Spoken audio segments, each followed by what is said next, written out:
Could I get, come on, we can do better. Can I get a good evening? All right, much better. Thank you for your patience. We had some technical difficulties and we appreciate your patience, and to our host as well. We're going to try to move things along smoothly.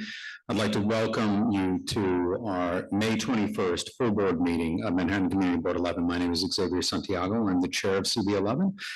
This meeting is called to order. It is 6:52 p.m. Tonight, we're joined by District Manager Angel Muscane and Assistant District Manager Khalid Nixon.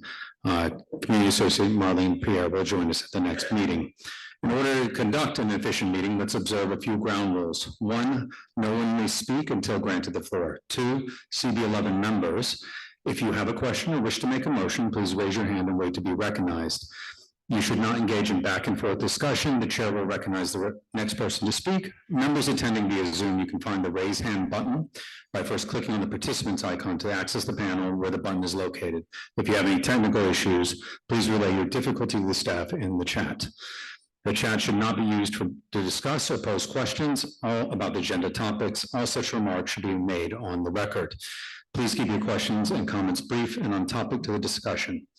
Members of the public can register in the public session by completing the pre-registration form or filling out the form at our desk check-in. The link to the registration form has been shared in the chat. The link is also accessible from the meeting agenda. Registration for public session will close at 7:15 p.m. We'll now call the roll.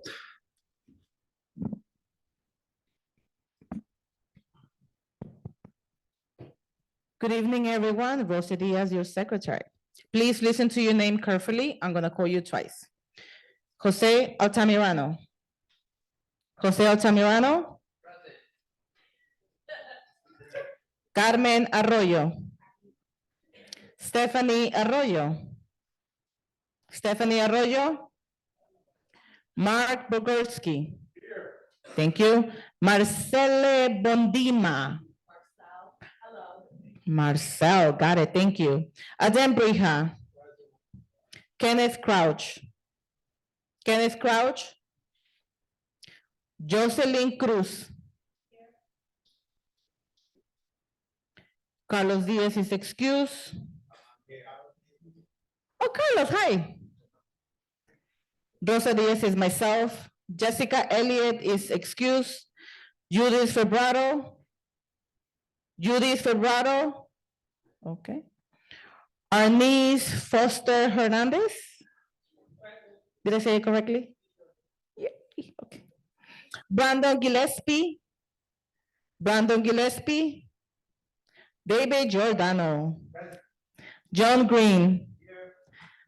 Pascal Hanout.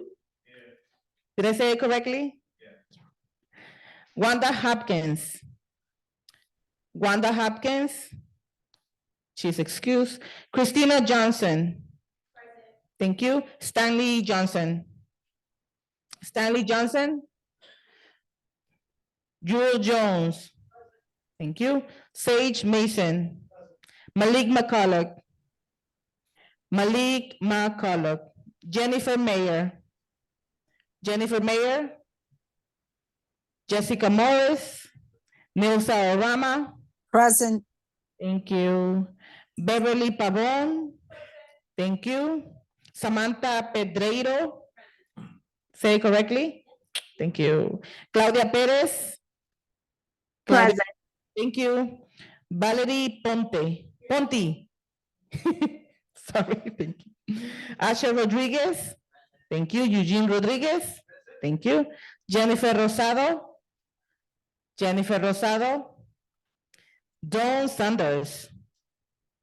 Dawn Sanders. Oh, she's excused. I apologize. Xavier Santiago. Present. Isaac Scott.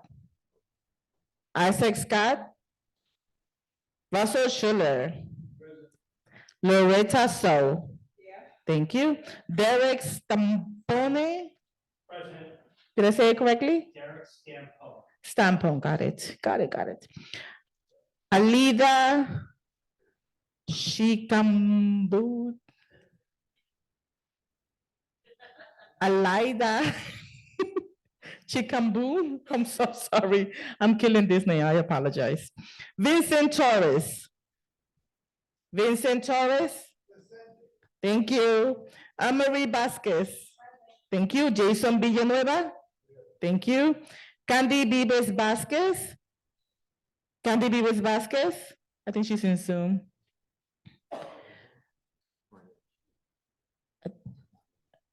I thought she said it was okay. Nye Whittaker. Whittaker. Whittaker. Latina. Okay. Is she here? Okay. Justina Williams. Rosa, do you hear me? Ay, ay, ay. Michelle Wilshire Clemens. Thank you. Shanique Wolf. I need to find the same. Hello? Oh. Okay. Jason. Hello? Jason Wu. Okay, thank you. We have quorum. Candy joined and Judith is on as well. Hello? I'm here. This is crazy. Okay. Can anyone hear me?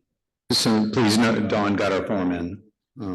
Everyone, thank you very much, again, for the technical difficulties. I'll jump in a little bit more on the chair report before we adopt the agenda. All the new board members, please raise your hands. Okay, could I get a little applause for our new board members? Thank you. Hello? Can you hear me? Things. This is insane. There's a point of order, but yeah, sure.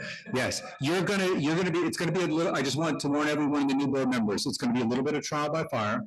You're gonna be absorbing a lot, and we'll talk about this during the, my chair report and angels and roses, but you're gonna see a lot of motions and votes. You are entitled and allowed to vote. I just want to clarify again, and we'll go through this once we get into the business session. They're yes, no, abstention, and present not voting. Present not voting is reserved when you have a conflict of interest. But typically an abstention, just so you understand for how it's counted, it is lumped in with the noes for a motion to carry. So just want to keep everyone, you may seem a little confusing. You'll see people, raise their hands for a second, et cetera, and so on. But don't worry about this. We're going to go through a non-voting process, but I just wanted to welcome and recognize as we begin the process. So it's going to feel overwhelming. If you're seated next to a senior member, they can kind of guide you through it. So don't sweat.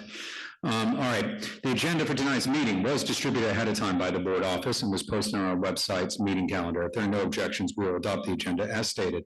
Board members, if you object to adopting the agenda, you may raise your hand and wait to be recognized. Seeing no objections, the agenda for tonight's meeting is adopted.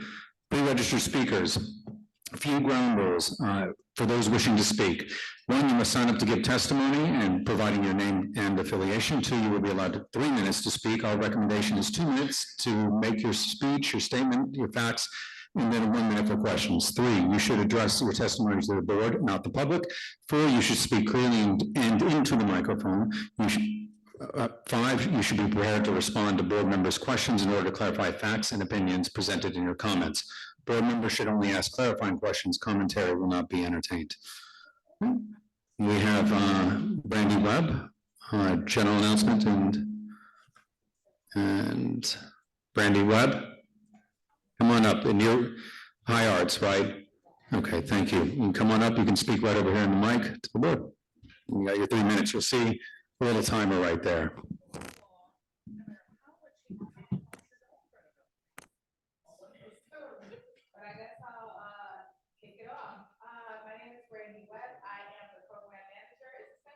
No, it's not. Well, my voice carries now. I am the program manager at High Arts. Thank you. We are right here in the neighborhood located at 215 East 99th Street between 2nd and 3rd Avenue.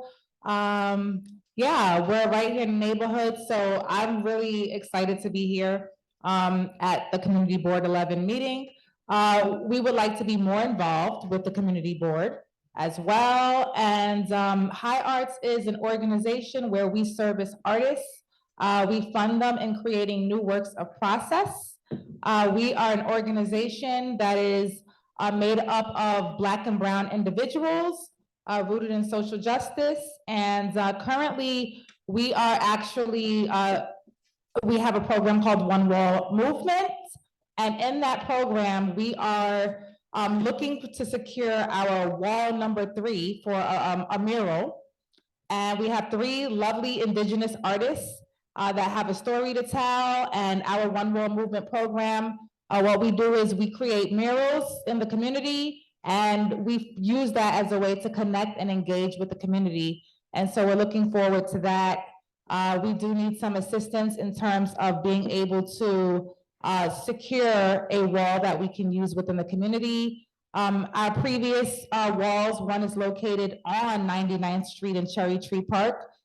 For any of you that are familiar with that park, by one of our artists. And we also have another wall located on 112th Street, I believe. Yeah, but I'm excited to be here, and if there are any artists that are here in the audience, or if you know of any artists, please send them our way, because we are a house for artists to come. We're a hub for artists to come and get love, care, and support, whatever they need in terms of being able to be in development for their craft, for their art. We're multidisciplinary, so music, dance, visual art, photography, videography, anything under the category of art we support. And I have 28 seconds, so I'll just say, thank you. I appreciate the time, and I look forward to being able to attend more meetings. And again, High Arts is looking overall to be a part of Community Board 11, to really just get to know you guys and to just get to know our community more. So, thank you. Thank you. Jason?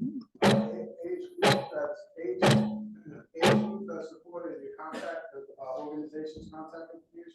Yes, we're multidisciplinary. I'm sorry, multi-generational as well. So we don't have a cap on age. In terms of our contact information, I don't know the number by heart. I have to grab my phone for our number, but if you go to our website, which is highartsnyc.org, all of our information is presented there on our website, so you can contact us. You can also walk in for information as well. Question in the back? Okay. Great question. It's HI-ARTSNYC.org. Okay, wonderful. Yes. Thank you. Thank you very much for joining us. Thank you. Next, we have Ruth Caraballo from El Barrio Charter School. Ruth, I believe, welcome. You have 3 minutes. Good evening. It is a pleasure to be here with you this evening to see the Education and Youth Committee again. I first want to thank you for your time. I am here requesting a letter of support. We have applied to replicate our school that is currently the South Bronx Charter School for International Cultures and the Arts. Here in El Barrio, we are a dual language program who has statistically outperformed our district and the city for the last 18 years. And because of the synergies between our community in the South Bronx and this community in East Harlem, we thought it would be fit to replicate here first. So I just want to thank you in advance for the consideration, for your time. I have left flyers in the back, and if there are any questions from the board, I will field them now. Okay. Beverly. Hi, thank you for your presentation. What age group, grades are your school doing? Initially, it will be an elementary school. The charter is for a K to 5. The first 2 years will just be kinder and first grades. Okay, thank you. All right. If you'd like to request a letter of support, you'd have to go to our youth and education. Oh, she did? Oh, so she's on the agenda. Yes. Okay, wonderful. Okay, all right, wonderful, thank you. Thank you so much. Appreciate you being here. I appreciate Thank your you. time. Okay, next we have Crystal Glover. Crystal Glover, welcome. Your 3 minutes. Good afternoon. I'm happy to be here. God bless each and every one of you. I live in the community. My name is Crystal Glover, and I just want to ask you a few questions. Okay, ethics. I'm going to define ethics. Moral principles that govern a person's behavior or the conduct of an activity. Then I'm going to, just give me a second. What is ethical? Here's the definition of ethical, relating to moral principles or the branch of knowledge. Ethical, relating to moral principles or the branch of knowledge dealing with these. And the reason why I'm bringing this up, I wanted to know that in order for a person to be on the community board, in the application, is there anything in the application that questions a person's judgment, if they're involved in other activities in the community, are they morally fit? And if there are witnesses who can prove that they aren't, so there's a member and there's a member, and they're not being ethically to their bylaws in their community, are they allowed to simply be on to be a member of the Community Board 11? Because it's just like it used to be before they took the Bible away. At city council, you used to have to put your hand in the Bible and say, I swear, do you swear to tell the truth, the whole truth, and nothing but the truth, so help you God? So now they took God out, and so you're swearing to who becomes the question. And so I'm wondering, are board members, I have 1 minute and 13 seconds. So whoever's on these boards, that's on this community board, is there something in the application that you would have to prove that you are fit to represent a community? Because that's very important. Because if you're not fit and you're representing community, like if you're not following what are these procedures that they have out, you had to have a quorum in order to have your meeting, right? You got to have a quorum. You have to have parliamentary procedures. But what if you're a board member and you're not doing that, say as a TA president or as a tenant association or resident council, and you're not doing that? Are there any questions in the application that you're going to be questioned by? Because a bump can be on, anybody can be, you see what I'm going with this. But is there anything that's going to question and prove your legitimacy is what I'd like to know. Thank you for the time. Any questions from anyone? Jose. Were you asking us of this information or? Yeah, I'm actually asking, I would imagine, he said all questions go to the board. The board. And you're all board members, correct? Not everyone. You're the executive. So the application process is handled by the Manhattan Borough President's Office. So he handles that. The application process is very similar every year in the application that they submit. They change questions from time to time. Per the city charter, you have to live, work, or have a special interest. So for example, I'm presuming you live in East Harlem like many of us do. You could have grown up here, moved to the South Bronx and still have your business here. So that would allow you to serve. You could have a special interest, such as your grandmother lives here and you want to make sure the neighborhood's improved. But that process and application process is handled by the Manhattan Borough President's Office. Oh, okay. Thank you. That's good information. Okay. Anybody else? That's it. Thank you. Thank you.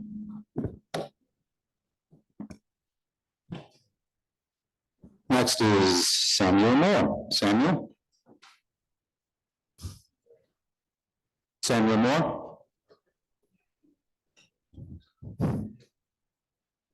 We're checking to see if he's online. Bear with us, everyone. Okay, not here.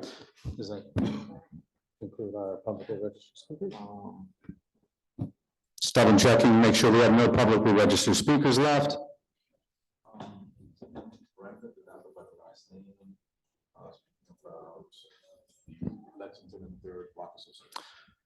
Brenda, we have Brenda with the Lexington Third Block Association. Brenda, are you on?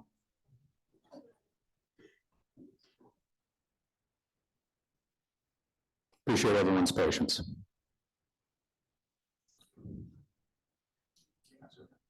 Brenda, can you speak now? Unmute yourself. Hi, I'm here. Can you hear me?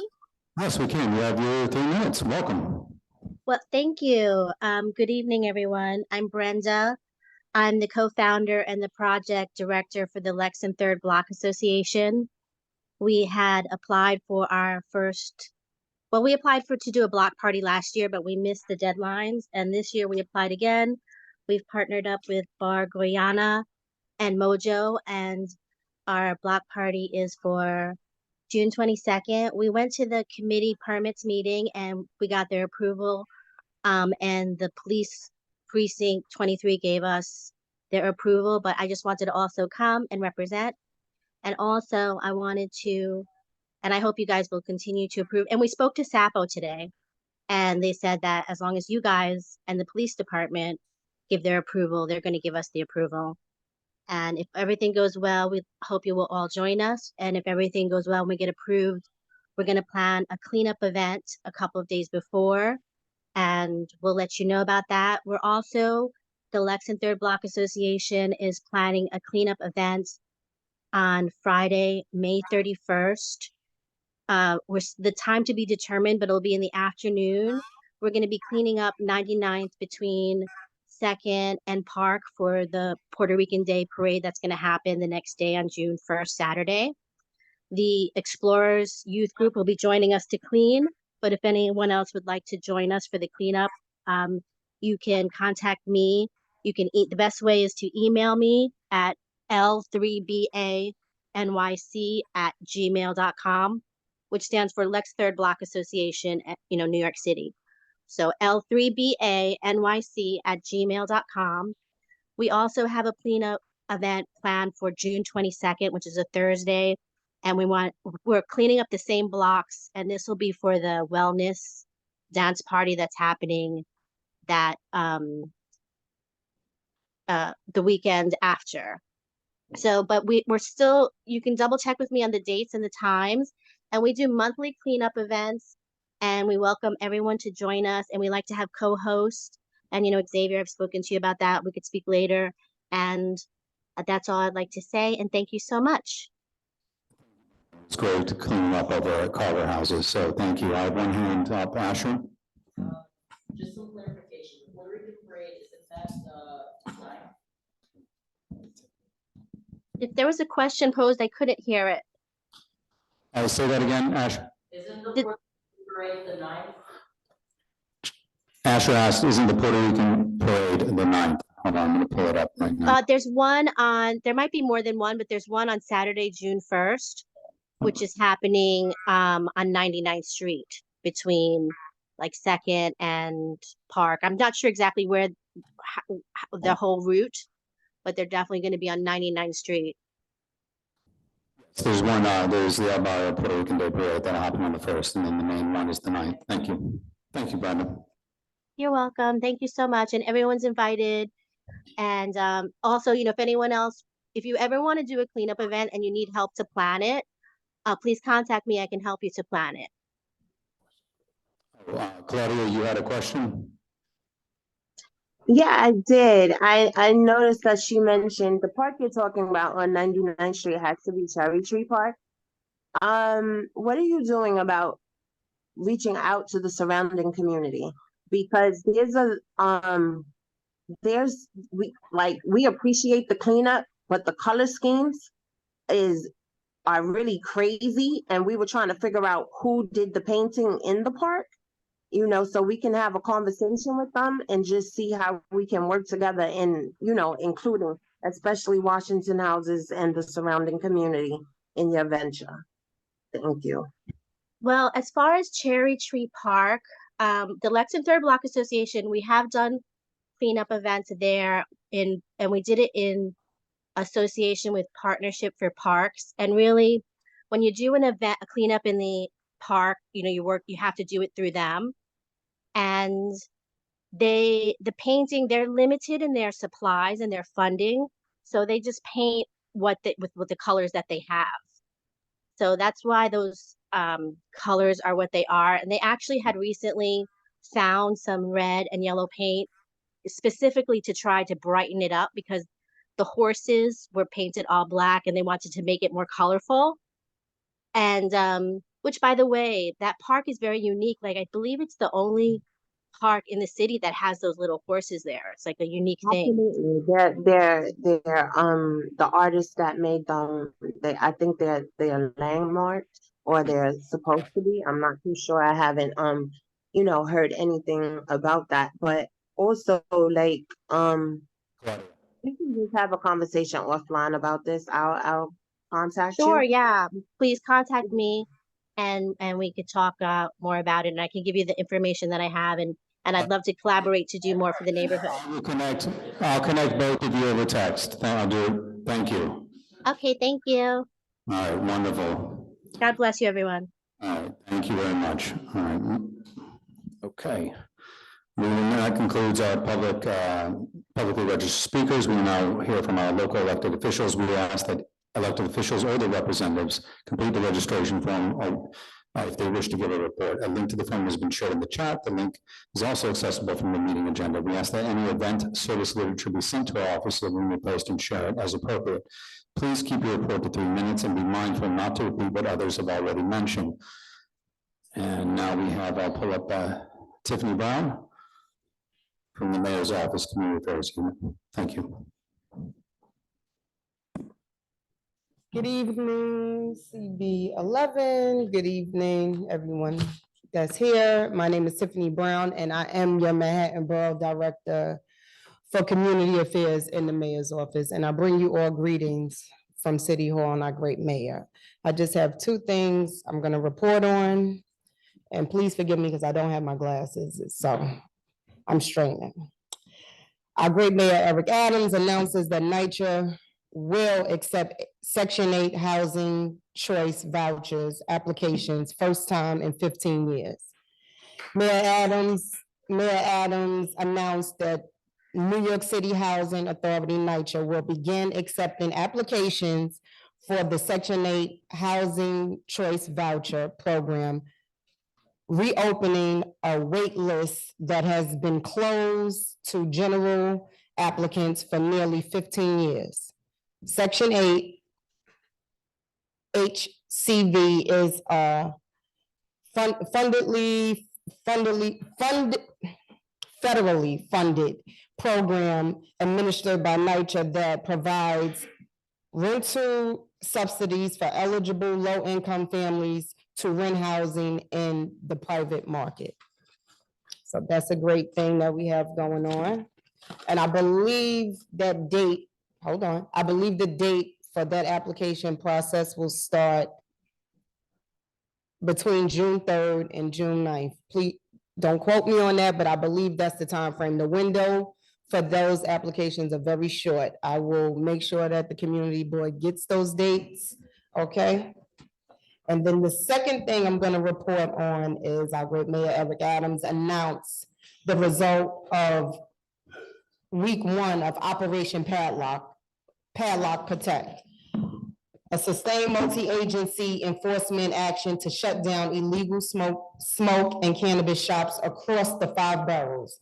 In the first week of enforcement, the New York City Sheriff's Joint Compliance Task Force, made up of members of the Sheriff's Office, New York City's Police Department, and the New York City Department of Consumer and Worker Protection, sealed 75 locations and issued nearly $6 million in penalties. The Sheriff's Joint Compliance Task Force conducted operations on May 4th, May 7th, May 9th, and May 11th. So as we see things are being done, I know throughout the 5 boroughs, these smoke shops, these illegal smoke shops and cannabis shops that we see popping up everywhere have been a nuisance to every community. We've been saturated with them in every community, but the things are being done. It may not look like it, but as you can see, our first week, we shut down 75 of them and we have more to go. And with that being said, that concludes my report. And if you need my assistance, I'm here to serve you. Please contact me. If anyone in this room doesn't have my contact information, please see me before I leave to get a card and reach out to me, because the mayor wants to hear about any issues, concerns, that are affecting your quality of life, okay? Thank you. Beverly, Yes. The first one is regarding the housing, section 8. But does this have anything to do with the VAD programs or the PAC programs? And are they going through those programs in order to apply for the section 8? And the second question is, how do you find the illegal weed shop? Are they reported by the community or they're just regular police investigation? Okay, so your first question. I'm not sure if how this vouchering, how the NYCHA Section 8 voucher system will be implemented when it rolls out in June. But I'll give you my contact information and we can talk offline. And the second question is, a lot of the shops that they have been closing down, it has been complaints coming from the community, which are local precincts. So continue to call 311 and report what you see going on, because they are taking all of those complaints into consideration. Asher.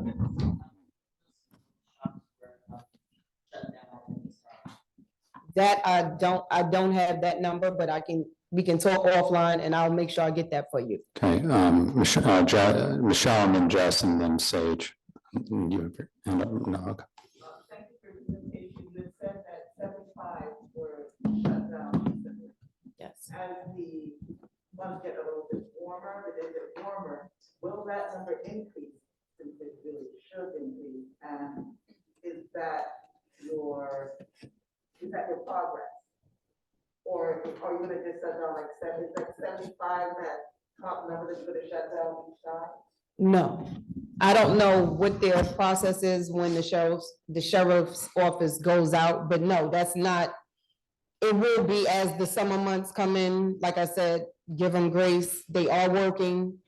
That was just the first week, so that was just within the first week. I would say in the next 30 to 60 days, that number should increase dramatically because they're still working. Thank you. Jessica. Thank you very much for your report. Just to clarify, the mechanism for reporting, we've got a smoke shop, not sure if it's technically illegal or not, but right next to the East Harlem Scholars Academy on Second Ave between 104th and 105th for quite some time. You said 311, or what is the best way to report that location? Well, they asked that you report it to 311. 911 is really for emergencies. So that's why they asked to call 311, make your complaint, and those reference numbers are tracked. And you can also go to your local police precinct as well. Okay? And Tiffany, one quick note, we have been referring people, and I think the mayor's office would benefit the community by telling 311 they need to field those complaints, because several community members who filed complaints have been referred away from 311. Several have actually, just to raise it. The crossing, for example, I had 3 people. Sage, you had a question, then I'll go to Brandy. Typically, it's for the board members, but in this case, since you're all out, but go ahead, Sage, your question, and then Brandy will close out to the next. Yeah, I just want to say, you got the dates correct for the section 8. Oh, thank you. But the way the program works is that during that period, they reopen the waitlist, and of everybody that applies between June 3rd and June 9th, 200,000 of those people will be randomly selected and added to the waitlist. Okay. And that does not mean that people are going to get apartments for it. Right. Because the waitlist already exists. Right. And only like less than 10,000 people a year, much less than 10,000 people a year receive vouchers and apartments. So Okay. it's just going to make the waitlist big. I hope not, but we'll see. Thank you, Brandy. Your question will conclude. Hi, thank you for your presentation. I was curious in terms of when you say illegal, what constitutes as illegal? I'm just curious because I know, and then how does one know that they're reporting whether or not there's illegal activity? I know that, there was a lot of work done around the entrepreneurship of, the drug dealer on the street. opening up these shops to, avoid that, especially with us, like expunging, in New York State, those marijuana convictions and records and things. It was looked at as a way of helping, Black and brown people in that term. So I'm just curious, what exactly is illegal activity? When you, first off, when you see those shops and they don't have the seal from New York, from the New York State cannabis, they should have that seal somewhere, if not in the window, in the establishment. And then two, anybody that's selling, illegal, they're popping up with illegal weed, illegal vapes, fruity packages of candy, they shouldn't be selling that. Now, it's not illegal to have, from my understanding, it's not illegal to have a tobacco shop. But it becomes illegal when you start selling those items in your location. So if you see that, you can report that. Yep. Thank you. All right, with that, thank you very much. We will have Maggie McDermott from Deputy Speaker Ayala's office. Good evening, everybody. My name is Maggie McDermott. I'm here to represent Deputy Speaker Ayala. She is the New York City Council representative for New York City Council District 8. It's a pleasure to be here. I'd like to start with Deputy Speaker Ayala is dedicated to ensuring that all of her constituents' needs are met as she works tirelessly alongside fellow city council members on the executive budget. They are in the midst of hearings as the city gears up for the adoption of the fiscal year 25 budget. As the Deputy Speaker and the Chair of the General Welfare Committee, Council Member Ayala is making sure that the budget proposed by the mayor and his administration keeps and improves on essential services that District 8 residents rely on every day. The City Council's executive budget hearings are easily accessible for public viewing and streaming. If you would like to tune in and watch the recordings, you can do so via the New York City website and by going to the hearings links. I'd also like to mention that NYCHA released a statement that they are, as of June 30th, 2024,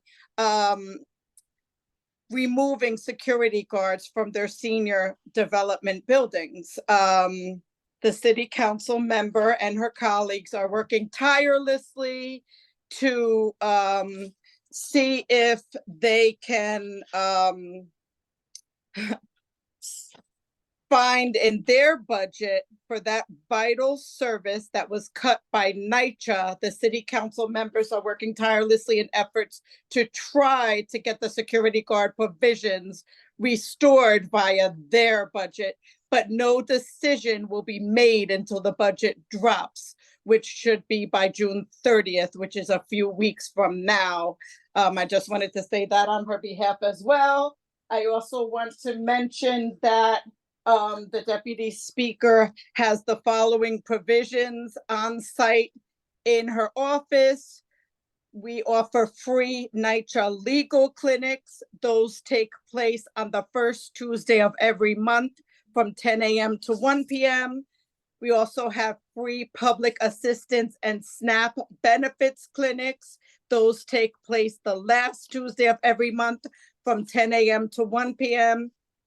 She also hosts Manhattan Legal Services Tenant Support Unit legal clinics for non-NYCHA residents. Those take place the third Wednesday of every month. The Tenant Support Unit, which is non-NYCHA legal clinics, those take place the second Tuesday of every month from 10:30 to 3 p.m. Additionally, we have the Asian Americans for Equality. They are on site in our office providing Chinese English translation services. They are with us every Monday from 10 a.m. to 4 p.m. Thank you, Maggie. And lastly, okay, so this takes place in our office at 105 East 116th Street, which is between Lexington and Park Avenue. And lastly, in collaboration with CUNY, we have Citizenship Now, free immigration services in Manhattan at Little Sisters of the Assumption, and that is located at 333 East 115th Street. They offer, immigration services in Thank you. English and Spanish, and all of our provisions are English and Thank you, Spanish. Maggie. Thank you. Any questions from the board members? Thank you all. Thank you.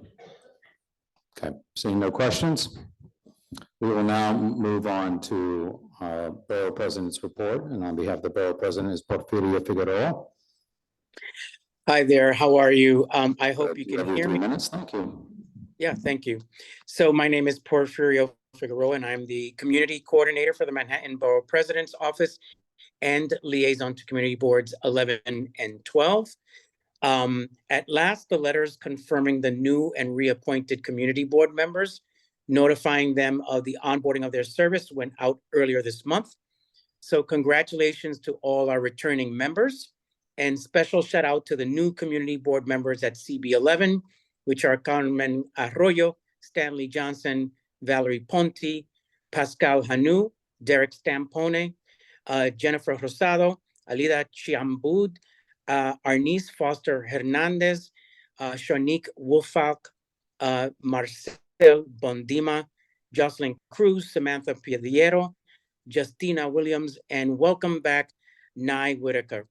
The Rent Guidelines Board, which is charged with establishing the level of increase or freeze for rent stabilized tenants, left Manhattan out of their citywide meeting schedule. So the Manhattan Borough President, along with federal other elected officials, including Council Member Keith Powers, wrote to the Rent Guidelines Board to advocate for the borough with the highest number of rent stabilized homes, which should have had a meeting in Manhattan. So we are happy to report that the Rent Guidelines Board will now be holding a meeting in Manhattan on June 11th at the New York Society for Ethical Culture on the Upper West Side. So to all of you who helped us advocate for this, thank you so much. This is a great thing for Manhattanites.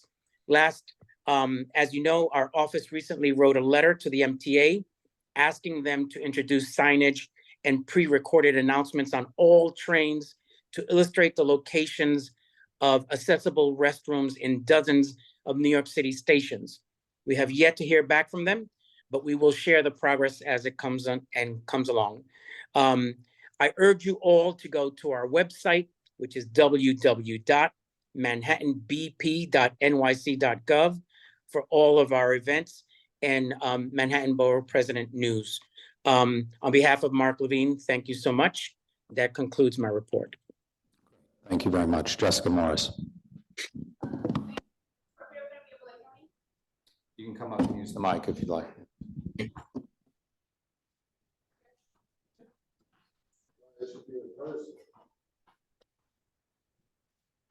Hello, hi, Porfirio, thank you for your report. I got some news today that the borough president is interested in urging Albany to make some legislative changes that would enable resident parking permits. If that's something that you can, I know it's maybe in process, but it's something that's been talked about as part of our Public Safety Transportation Committee wish list for some number of years, and we haven't really been sure how to mobilize to study that and make it happen. So if it's something that you're working on that needs legislative change in Albany, we're interested and want to know more about that potential and how it may be beneficial in East Harlem. Thank you. Absolutely. Thank you, Jessica, for flagging that. Actually, that went out today in today's Manhattan Borough President's newsletter. It is legislation that both he and Carmen de la Rosa are working on and in urging the state to change their ruling so that it would allow New York City to also create parking permits in the city and to add to the city's revenue.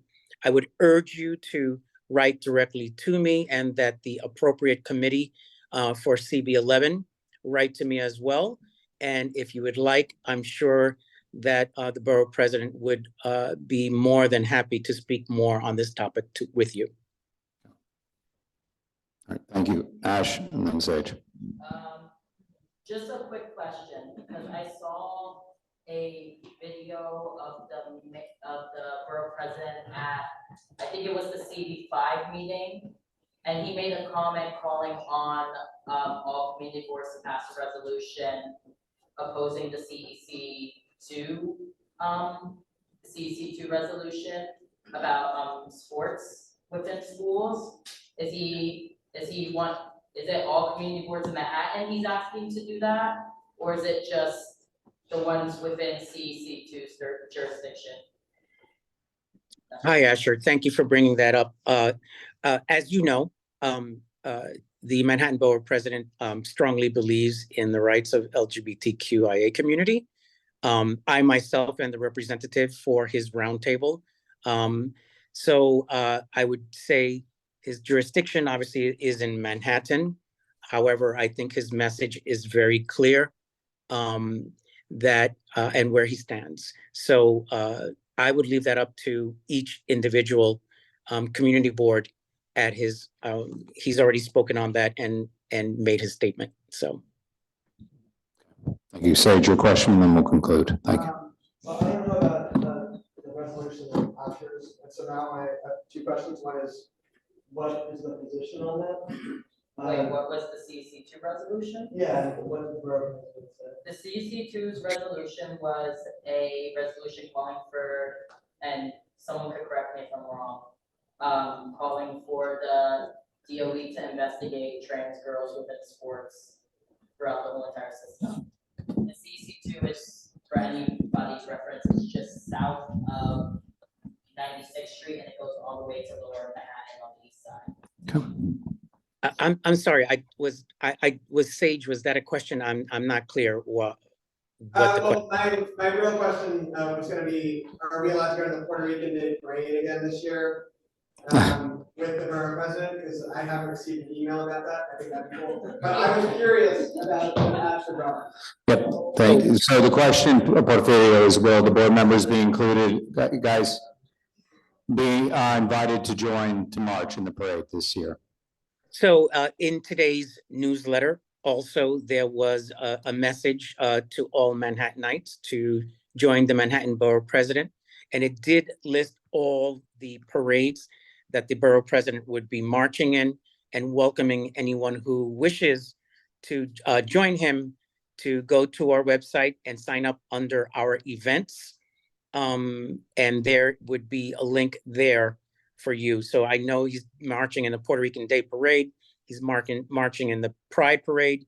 He's marching in the Dominican Day Parade.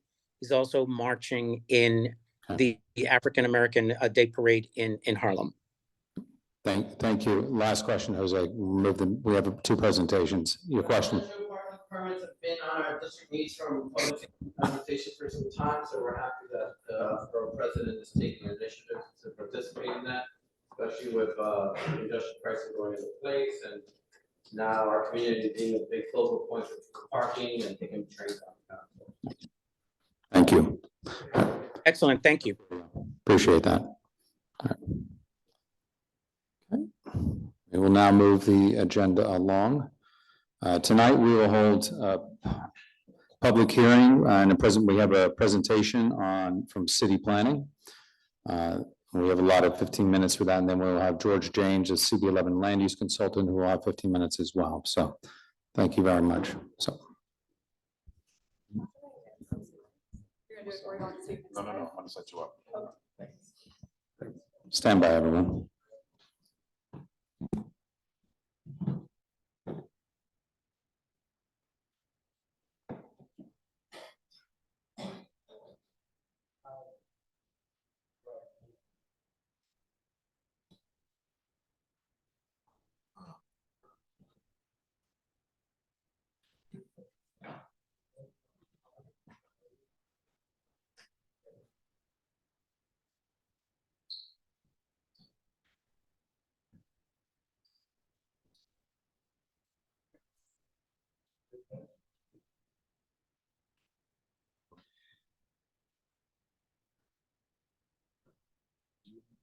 Does it matter if you do it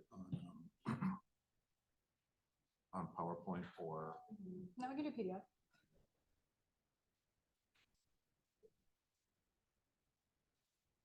Or get confused? So. This is you guys.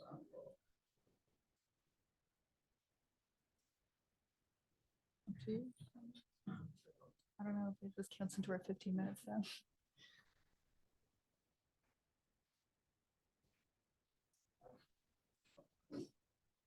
Let's go in.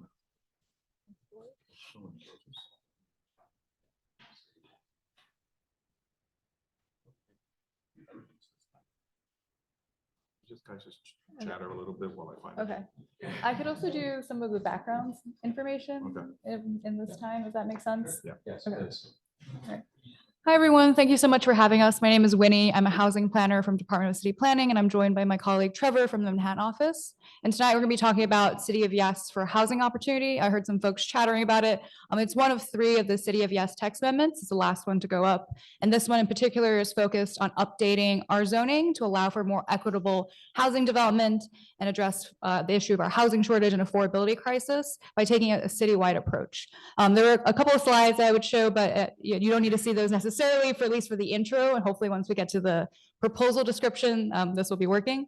But just for some background to make sure everyone here, I'm sure, is deeply familiar with our housing crisis and our affordability crisis, but just to make sure everyone here is on the same page about what exactly that looks like in terms of numbers. So Housing Preservation Development does a housing vacancy survey every 3 years, and for their last 2023 survey, they found that New York City is facing a historically low rental vacancy rate, 1.4%. And for Manhattan, that rental vacancy rate is a little higher, about 2%, but that's a sharp decrease from the last vacancy rate survey for Manhattan, which back in 2021, it used to be 10%. So just in 2 years' time, that vacancy rate has dropped dramatically in Manhattan. And it's likely to continue dropping because New York City's population is returning back to a trajectory of growth as the pandemic, as we're recovering from it.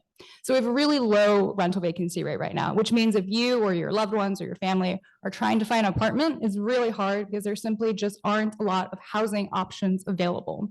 And one of the reasons for why there aren't many housing options available is because of something called land use, because of zoning, because there are restrictive zoning regulations that have been layered on in the early 1990s and 2000s that have really funneled housing growth in only a couple of neighborhoods. We looked at which neighborhoods produced the most housing in 2023. We found that 10 community districts produce as much housing as the other 49 community districts combined. And what that means is that only those 10 neighborhoods are doing a lot to produce housing to meet our housing needs, but that means the other neighborhoods aren't doing their part to meet the needs of New Yorkers, of producing the housing that New Yorkers needs. And again, one of the reasons for this, among others, is our zoning. And our zoning has not been keeping pace with modern day New Yorkers' needs. Our current form of our zoning was really put in place in the 1960s. As you can imagine, New York City has changed quite a bit in the last 60 years. So this is a time, an opportunity to take advantage of updating our zoning and using a citywide approach, because this is a citywide problem. There is no pocket of New York City that isn't facing our housing crisis today. So this is why we're taking a citywide approach to update the zoning to allow for more housing growth throughout the entire city. So just to go through for some basic principles for what this means for our housing shortage. So there's lots of human consequences for why exactly when you have no housing options, this means that landlords have a lot more power than tenants. For example, when you go and make a maintenance complaint, the landlord essentially says, what are you gonna do? Are you gonna just, you just have to put up with it because there's not that many other options around. This means that folks have to deal with poor housing quality because there aren't other affordable options available. And this is the issues that we're thinking about here at city planning and thinking about what our role is here as a city agency for what we can do. Because city planning and zoning is just one tool in the city's toolkit. As mentioned earlier, there are other programs such as vouchers, and HPD has affordable housing financing programs. So all these elements available at the city's disposal for addressing our housing crisis, and this is one of them. So updating our zoning allows for opportunities to actually create and facilitate and enable housing, but in long-term scale. So zoning and land use is a bit like planting a seed now for trees to grow in the future kind of a perspective. So by updating the zoning today, we can see more housing over the next 15 years is roughly what we're projecting for this particular text amendment. And it's, okay, cool, all right. Is it supposed to go up there or just? It should be shown. I can do this without slides too, I guess. Let's just not go up the way.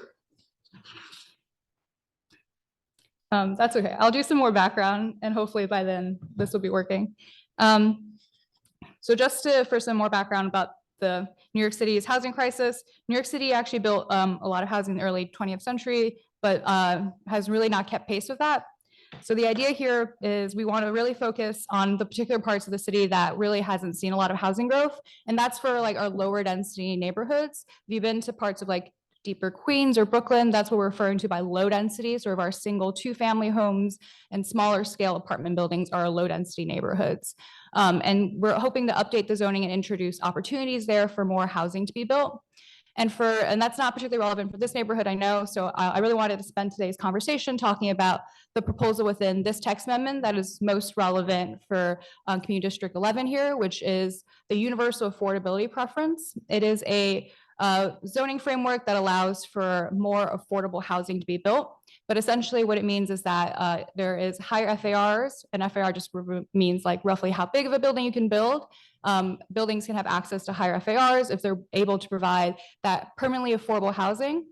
And there will be maps, I promise, at some point where we show where these are applicable. But generally for this district, this is entirely medium and high density neighborhood. So the universal affordability preference proposal is relevant for the entirety of Community Board 11 here. So that just means that this is an opportunity for more affordable housing to be built in this neighborhood, which I know is a critical need for this community. And I also want to mention that for background about where universal affordability preference emerges from, there is an existing concept in today's zoning that allows for affordable senior housing to have access to higher FARs, meaning if you're doing affordable senior housing, you can build a bigger building. But we think that all types of affordable housing, not just affordable senior housing, should have access to those higher FARs, meaning we think all types of affordable housing should be able to build a little bit bigger.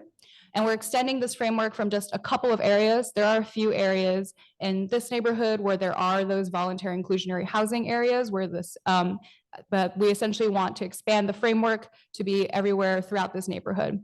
And there will be some maps that will either be shown here or we will circulate the deck to everyone later so you can peruse at your leisure. But essentially that's the main proposal I want people to focus on tonight is the updates to our voluntary inclusionary housing framework and upgrading it to the universal affordability preference, which is a wider geographic applicability and also has deeper affordability levels. So for affordability for UAP, essentially it is 60% AMI. That's roughly about $76,000 using 2023 AMI levels for a household of 3.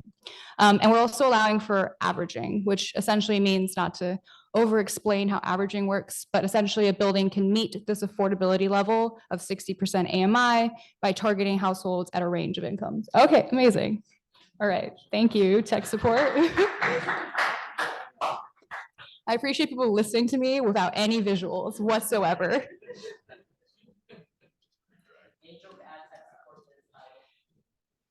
Sorry. I'm trying to hear him, so can you just keep doing funny comments for a second? It's not helpful. Yeah, but they need to scroll.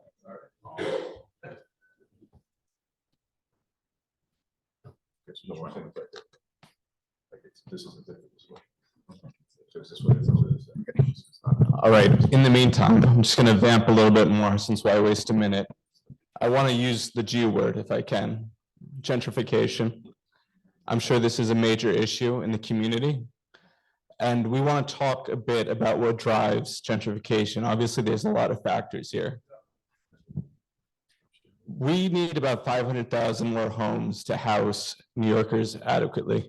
Winnie already said housing production is falling behind housing supply.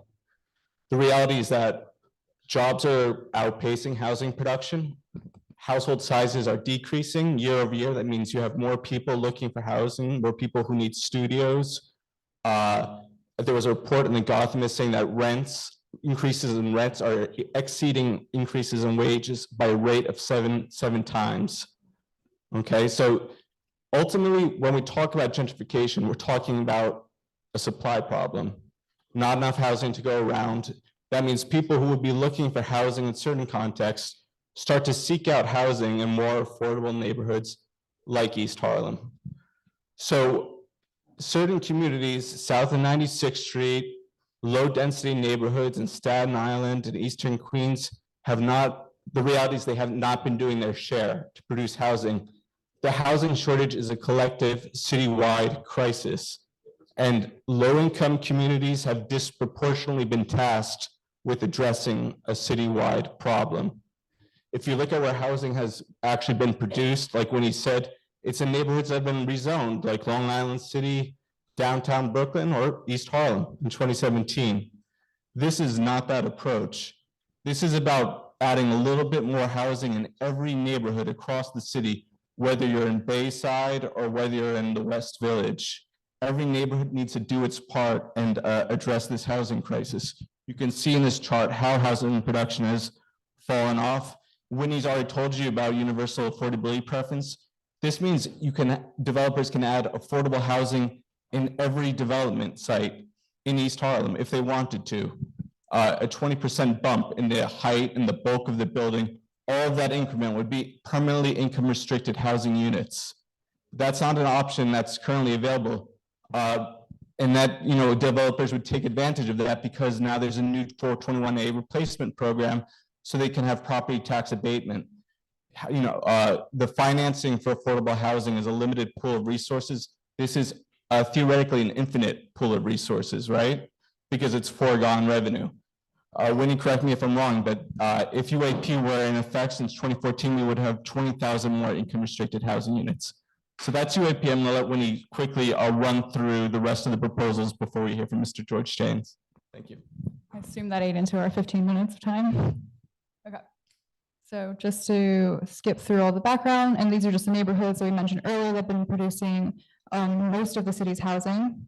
And also just want to highlight that there is a lot of research about how producing more housing helps moderate overall housing price increases as well as rent increases. And New York City has really been falling behind other major cities throughout the country in terms of producing housing. So this is just a map that shows where exactly the medium and high density districts are in New York City. Those are the ones in yellow here, and then in blue are the low density neighborhoods. And just, of course, as I mentioned earlier, this particular neighborhood is all medium and high density districts.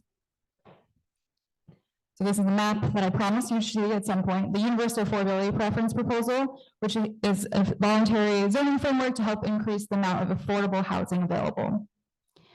So as I mentioned, this is based on existing concept in our zoning that extends a higher FARs for affordable senior housing. So this map shows here in the light yellow where those districts exist that have access to those higher FARs for affordable senior housing. And in the dark orange shows the districts where there isn't that higher FAR for affordable senior housing.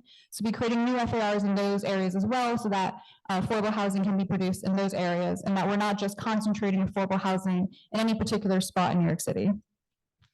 And this map here shows where exactly, so the light yellow are the districts today that already have that affordable senior housing preference. So we're just extending those affordable senior FARs to all types of affordable housing.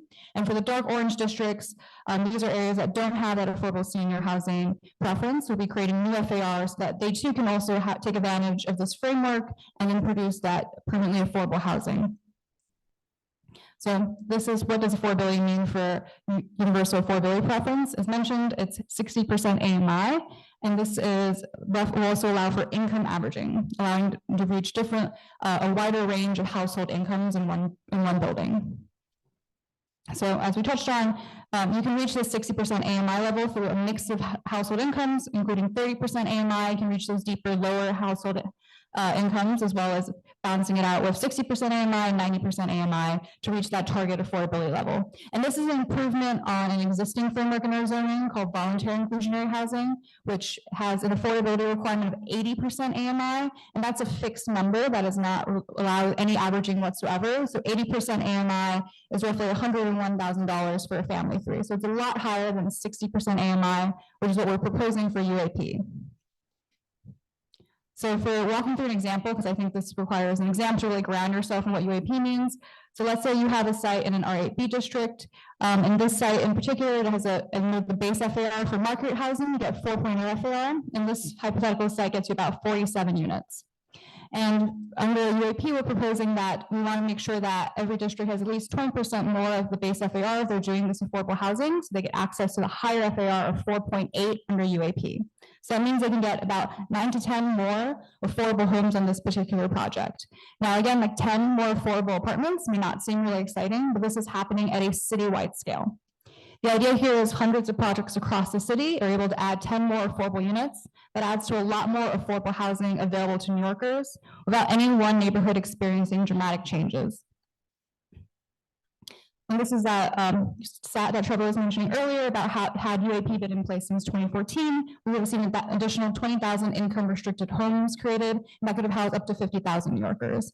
And this visual artistic rendering just shows how a building would look without UAP. It would be built according to the base FAR for market rate housing. You get this roughly 6-story apartment building. With UAP, they can be at least 20% bigger, which gives you an additional 2 stories, so long as that difference is permanently affordable rent stabilized housing. And as we mentioned, this is replacement on existing concept of zoning, voluntary inclusionary housing, which has very limited geographic applicability as well as higher affordability requirements.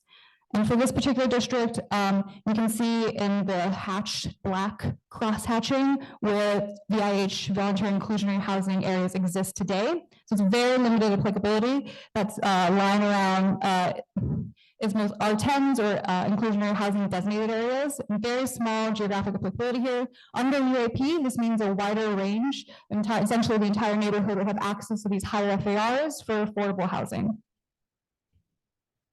We're also making updates to the more popular version of VIH, mandatory inclusionary housing, MIH. Through this CHO, we're allowing for option 3, known as the deep affordability option, which means you get 20% set aside, an average of 40% AMI, so even deeper affordability levels can be mapped alone as a standalone option. We're also making some other updates to make MIH work better, including making sure it works with affordable homeownership term sheets that HPD has. So moving into the citywide proposals, we're also making parking optional for new housing everywhere in the city. What we found is that currently the zoning has very specific prescriptive parking requirements, and sometimes this is not necessarily doesn't make sense in certain areas for those parking requirements to exist, and actually drives up housing costs because it contributes to overall housing construction costs. But at the same time, I want to underscore that parking is optional, which means that parking can still be created and added to a building.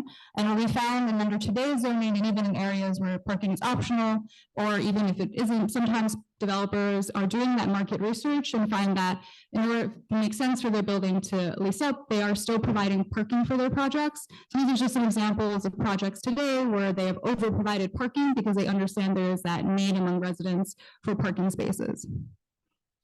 But why exactly are we thinking about parking at all in this conversation about housing? Well, because sometimes our parking requirements actually really gets in the way of housing growth. So for example, let's say this is a hypothetical example, a developer sees a site in a great location by a subway and wants to build an apartment building.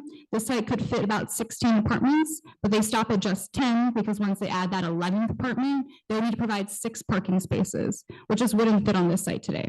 If parking is optional, like as we are proposing, that means that they can fully build out this lot and add those 6 additional apartments. And again, this is a citywide applicability. So this means that if we have 6 additional apartments, various sites across the entire city, that adds up to a lot more housing available by updating these parking requirements. And finally, there's a range of other proposals I'll quickly touch on that will enable for more housing types, so a broader range of housing types. And some of these housing types are ones that have served an important role in New York City historically that are no longer able to be built today. So the first one in this suite is enabling conversions of more underused buildings. So you might have heard in the news about these office buildings. Essentially, we're going to update the zoning to allow for a wider universe of buildings be eligible to be converted from non-residential to residential to help serve better more of our housing needs. The second proposal here is updating your zoning to allow for more small apartments. So right now, a lot of folks, when you're fresh college graduates, they team up together and they have roommates. They take up these family-size units in many parts of the city, these 2-3 bedroom apartments, because they have 3 sources of income and they can definitely outbid a single mother of children.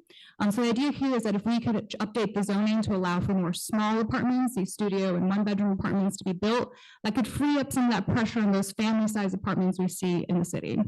And the shared units proposal refers to like co-living style. So essentially for you have your own individual bedroom and you're sharing kitchens and bathroom and other facilities. This is a housing model and housing type that has existed in New York City's past. And we think that if it makes sense with the market and residents' needs, that zoning shouldn't stand in the way for more of these types of housing to be built today. Lastly, I'm going to spend some extra time talking about our campus proposal. So essentially, campus sites are referring to sites that are over 1.5 acres or take up the full block, so larger sites. And essentially, a lot of sometimes the buildings that are built on campus sites were built under older zoning regulations called height factor, which are tricky to work with. So even though some of these sites may have a lot of unused development rights, and they have an underused parking space, for instance, they are not really able to build additional housing on that campus site because it's hard to mix those old height factor rules with our newer rules known as quality housing that allow for more contextual buildings to be designed.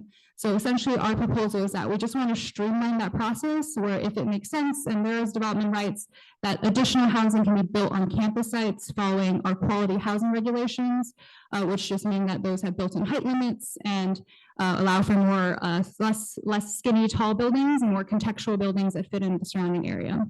Also, I underscore that this is a zoning text amendment. This does not interfere or supersede with NYCHA's resident engagement process and that process around whether or not they pursue infill projects. This is just saying that if NYCHA and NYCHA residents are in agreement that it makes sense to do an infill project, that zoning regulations do not stand in the way of that happening. We've also been speaking with different community facility use groups. So like, for example, churches that do have a lot of land and underused parking spaces, for instance, and our campus proposal would also make it easier for them to add housing on their sites if they think that makes sense and maybe would be a benefit to their congregations. So I'm just quickly going to go over these low density proposals just so that you're aware we are doing things in other parts of the city and just provide a quick history lesson about our low density neighborhoods. As I mentioned in my earlier buffering spiel, a lot of the areas that we see here highlighted in blue have produced housing, and a lot of the housing there is actually out of compliance with today's zoning rules. And a lot of these more exclusionary zoning rules were layered on in the 1990s and 2000s. So even though, and you can see in the shades of blue, we have two-family districts or low-density multifamily districts, you can't actually build a two-family home in those districts because of really extreme yard requirements or like lot size requirements that have made it really hard to actually build those two-family homes or their smaller apartment buildings, even though those types of housing are allowed under today's zoning already. So we just want to update the zoning to make sure that those types of housing can be realized in these areas, as these are the areas that are already zoned for that. So this is just a quick, just to prove that there is no low density in this neighborhood, there isn't, but just to run through all of the proposals here. So the idea here really is about, for city planning, we've looked into our low density neighborhoods to see what kind of housing types exist there today. And the idea is that we want to mirror that organic development and help create more of those housing that we've seen that New Yorkers know and like. So for the two first proposals in this suite, for low density proposals are focused on creating more missing middle housing. And that refers to like low-rise apartment buildings that are modest in scale and more naturally affordable than like a single family home, for instance. So the first missing middle proposal is the town center zoning. Essentially that refers to a ground floor commercial use and about 2 to 4 floors of housing above. And this is a type of housing you see if you ever go like into Queens, like into Forest Hills, for example. Like this is something you see everywhere. But today's zoning has made it really challenging to actually build that additional housing in areas where it's already zoned to allow for mixed uses. Mixed use meaning areas that are zoned to allow for both commercial and residential use. So that's our town center proposal. And the second one in our missing middle suite is the transit-oriented development proposal. So essentially we're saying our low density districts that have access are near transit and also on our larger site or on a wide street or a short end of the block, it makes sense to build a small apartment building there because there's the infrastructure, it's a larger site and it's also near transit. So we think it fosters more of that sustainable development. And again, this mirrors the organic development we see in a lot of our low density neighborhoods. There are these smaller apartment buildings on the corner of a block in a lot of our lower density neighborhoods today. And then lastly, what we're going to go into, we're also introducing a zoning framework to allow for 1 or 2 family homeowners to add an accessory dwelling unit or an ADU. Essentially, this is a smaller home where folks can support like intergenerational families, like if you have an elderly relative who wants to age in place, or a young person moving out on their own, trying to find a place for the first time. And we've been able to look at other localities across the country that already have an ADU program today and see that this has given them a lot of successes. And we want to be able to create that here in New York City because it's not currently allowed in our zoning today.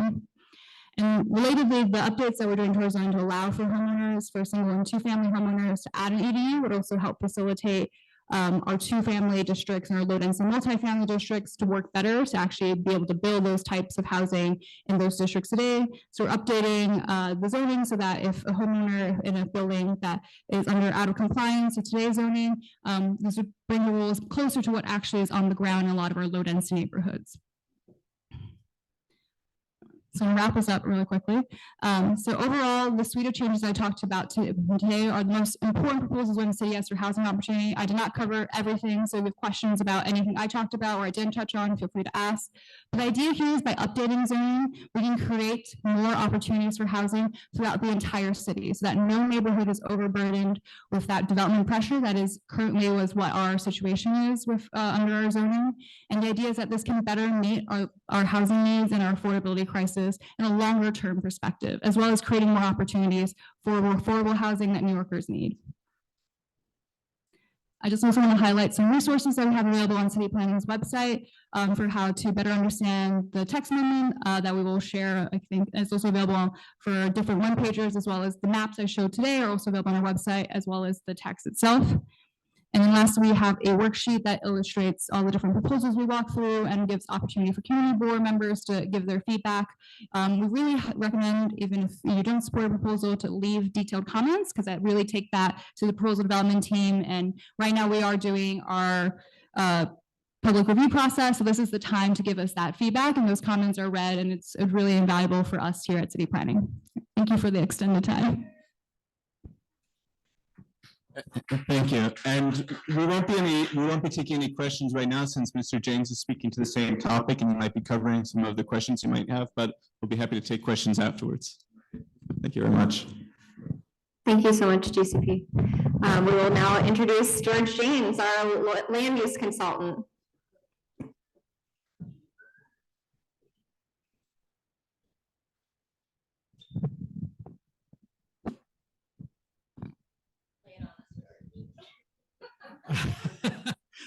Are you going to make me not do my presentation as well?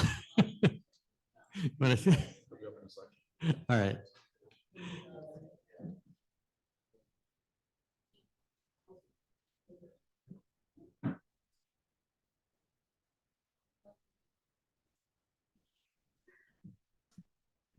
Oh, okay.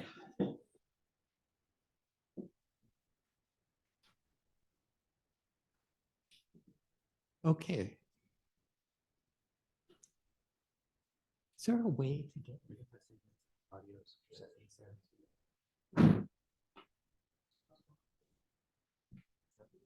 Click on the setting.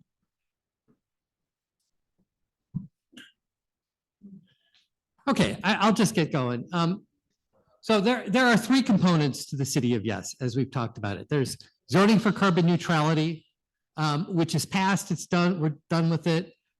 Zoning for economic opportunity, which city council is going to be voting on, or at least our committee is going to be voting on tomorrow. Zoning for housing opportunity, which you just heard. It is starting the process. It started the process on May 8th. So City of Yes is 2,707 pages of zoning text. It changes everything. And clearly not going to go through it all today. Housing opportunity is 1,386 pages. It's enormous.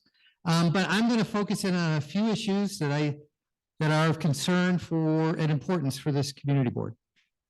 Okay, so but first, you're hearing that the marketing is City of Yes for housing opportunity is a little more housing in every neighborhood. And it does this in part by removing or weakening residential standards that have been around for generations. So, for instance, it reduces the size of yards and courts. So your rear yard doesn't have to be 30 feet, it would be 20 feet.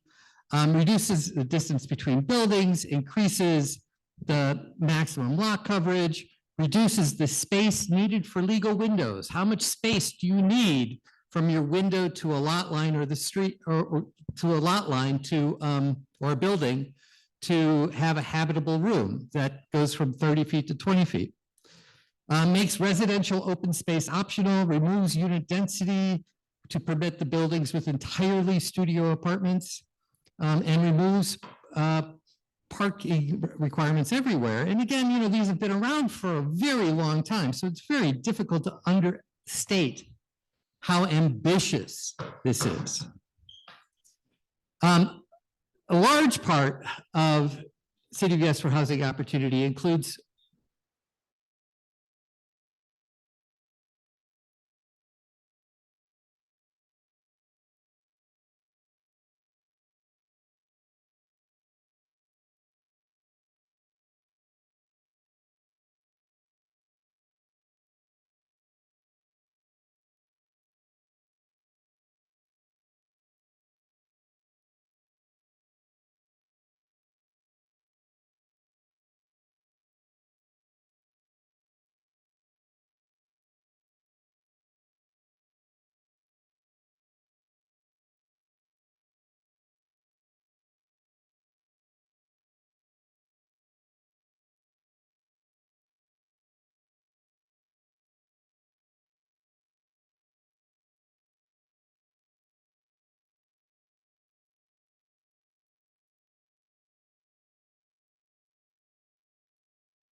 I don't hear anything. Okay,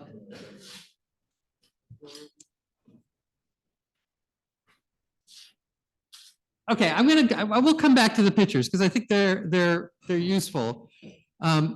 So yeah, but it's tiny. So well, I'll go over the rule changes first. So City of Yes, it removes the residential open space entitlement require entirely. It allows, it still has a coverage limit of 50%, but that's a lot more than what's there now. It institutes a height limit on every district so that you can't have the enormous towers if you're doing infill development, which is about, for these large lots in East Harlem, about 193 feet. Reduces the space required for legal windows so you could actually fit them on the site and the building spacing. The infill can be, but there's no requirement for affordable housing in the infill, right? That was something that that I get into this later, but it's worthwhile saying that during the de Blasio administration, there's a lot of land use and zoning policy was about requiring rent-regulated affordable housing. And this has UAP as an optional program, and that's it. So there's none of these other zoning relief is contingent on the provision of affordable housing. And then further, it appears that the existing NYCHA housing would qualify as qualifying affordable housing, which would allow for an increase in the underlying FAR because it has affordable housing, because it's already there. So what we've done next is actually redid the massing for, hold on, 1 second. Do you need this? Okay. All right, well, we're gonna show those in a bit because we spent a lot of time redoing the Washington houses, comparing the 2013 proposal to what you could do today, or do under City of Yes. And we'll come back to that because I think it's important for you all to know, because I think one of the biggest changes is what they finished at the end is what happens with campuses. This is, City of Yes is a dramatic, big solution to essentially solving the zoning problem with campuses that have existed for the last 40 years. And again, the infill would require no affordability or rent regulation on the new units. Instead, we have the UAP, which you've learned about, and it replaces entirely the inclusionary housing program from the Bloomberg era. And it would apply everywhere, but it would not apply on the mandatory inclusionary housing areas, which would stay mandatory inclusionary housing.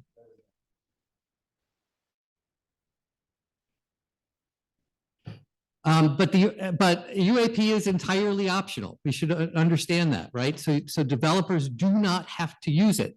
But the affordability it does provide if you do use it is permanent and must be recorded on the deed. Requires 20% affordable housing at 60% of AMI, and all of the bonus goes towards affordable housing.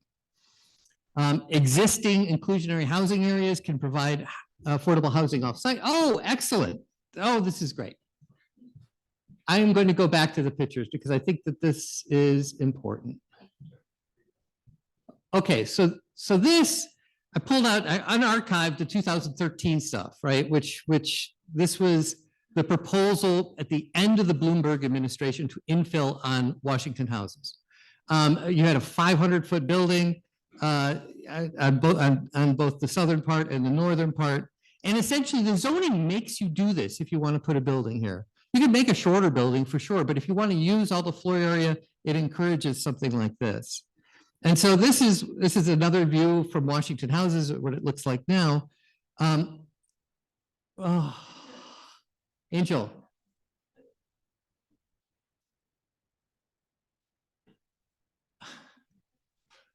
Okay.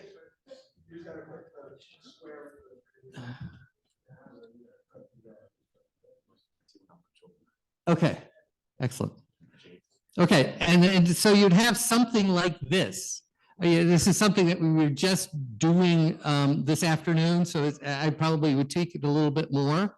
But essentially, you're having buildings 193 feet tall on the open space, and you were able to use all of the FAR in these sites, right? So you don't have the big towers, but it would use up a lot of the green spaces here. And this is like, this has been something that people have been studying for years and years and years. And this zoning solution just cuts right through the knot, right? It's been a tough knot to untie. We've had very little in terms of infill on these. And this just solves this is a proposal to solve the problem of how you do it. You just change the zoning.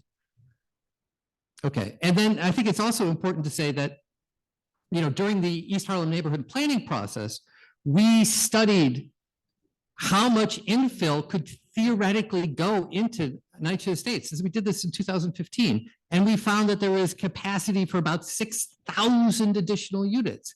But that was studying rules that weren't as aggressive as what's been proposed here.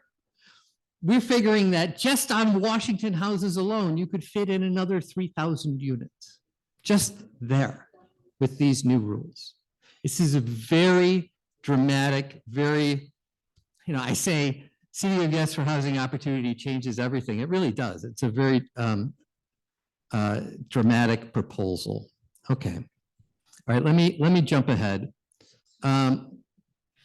Okay, so I was talking about UAP and its floor area increase. You get a 20% floor area increase, but you also, developments can get floor area from other places. You get it from your underlying zoning. You could transfer floor area from landmarks, which is a big change in the way it's done today. You can have floor area shifted from the low density mid blocks to the high density avenues. In 2021, we changed the rules so that we can get floor area from subway improvement bonuses.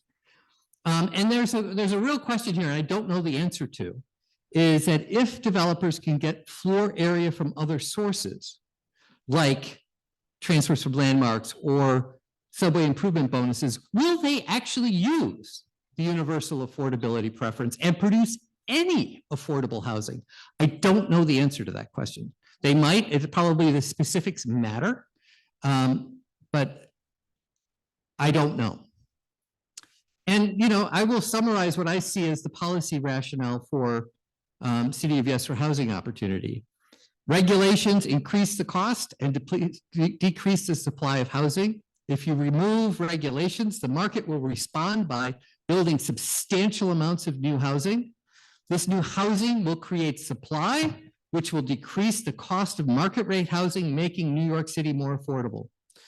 Affordable housing requirements increased the cost of overall housing. Therefore, affordable housing requirements are not a part of City of Yes for housing opportunity and are avoided. If people want to build affordable housing, that's great. City of Yes for housing opportunity will subsidize it with the UAP and give you floor area, but there are no requirements.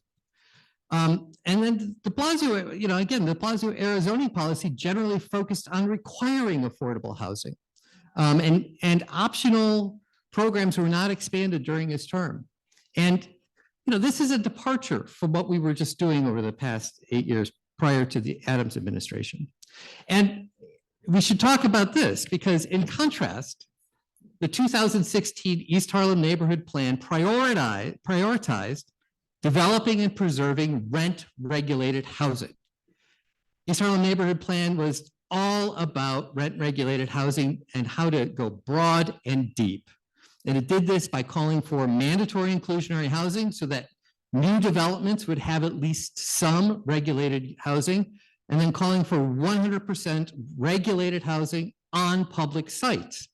And this plan was implemented through the East Harlem rezoning, HPD's East Harlem Affordable Housing Plan, and then on a project basis as public sites came up. And it produced results, right? When compared to other Manhattan community districts, East Harlem ranked #1 on new rent-regulated units, ranked #1 on preserved affordable units, ranked #1 on serving the lowest income bands compared to other community districts, ranked #1 on preserved home ownership units. East Harlem Neighborhood Plan wasn't about new housing production. It was about preserving and creating affordable rent-regulated housing. But in contrast, City of Yes for housing opportunity is this attempt to create market rate housing in the hopes that more market rate housing will lower the costs for everyone. And I think it will likely do that, right? I mean, it will likely create much more housing if it passes. The changes are significant, and I think they're likely to be effective. It changes everything. And unlike recent years, this development is likely to occur all over the city. I agree with that. It's exactly as DCP described. But if your primary concern is affordable housing and you believe new market rate housing, you have to believe new market rate housing would lead to more affordable housing for everyone. Affordable housing that is not rent regulated. Because remember, this is not going to make rent regulated housing. It's going to make more market rate housing. And that is a leap of faith. And a dramatic change in policy when compared to the East Harlem Neighborhood Plan and what the de Blasio administration has done. Okay, and then I'm going to go through a couple of other changes, specific changes. So one change, for instance, will permit buildings with all studio apartments. So currently, zoning requires a minimum average unit size no smaller than 680 square feet. So City of Yes removes this entirely, which means that the other codes are regulating minimum unit size, which would end up to be about 350 square feet. A housing study, it was presented a couple months ago by CB11's Urban Fellow. Yeah, please stop the crosstalk. Thank you. Found that while East Harlem was producing housing, it was producing mostly small units, and that there was a deficit in family-sized units. And over the last 10 years, East Harlem produced over 4,500 studio apartments, but actually lost about 400 units with 4 or more bedrooms, or at least this was the finding that the Urban Fellow made. City of Yes will permit even smaller units and has no incentives for larger sized units. DCP explained that new studios could provide spaces for roommates sharing large units, freeing up the large unit, but that's speculative. City of Yes removes parking requirements all over the city, so it's not only in new buildings, think about existing parking. What could happen to that existing parking spaces if the owners want to repurpose it so that it's not for parking anymore? It's something that can be done. City of Yes has hundreds of other changes, but there are certain themes. Gives more power to the City Planning Commission. City of Yes for Housing Opportunity increases CPC authorization. So instead of going to the BSA for some things, you can go to the City Planning Commission. For example, I'm going to give you one. Owners of pre-1990 buildings that are fully built out under zoning, meaning it's maxed out, can go to ask the City Planning Commission to increase their height by 25%. CPC authorizations require no public hearing, no city council input. In fact, there's no way for the public to formally tell the CPC what they think about these applications. Public is not heard in this. And that's, even the BSA hears from the public. Large lots provide owners benefits. So large lots are granted larger height and setback allowances, permit more flexible floor area transfers, get yard relief that are not available to small lots.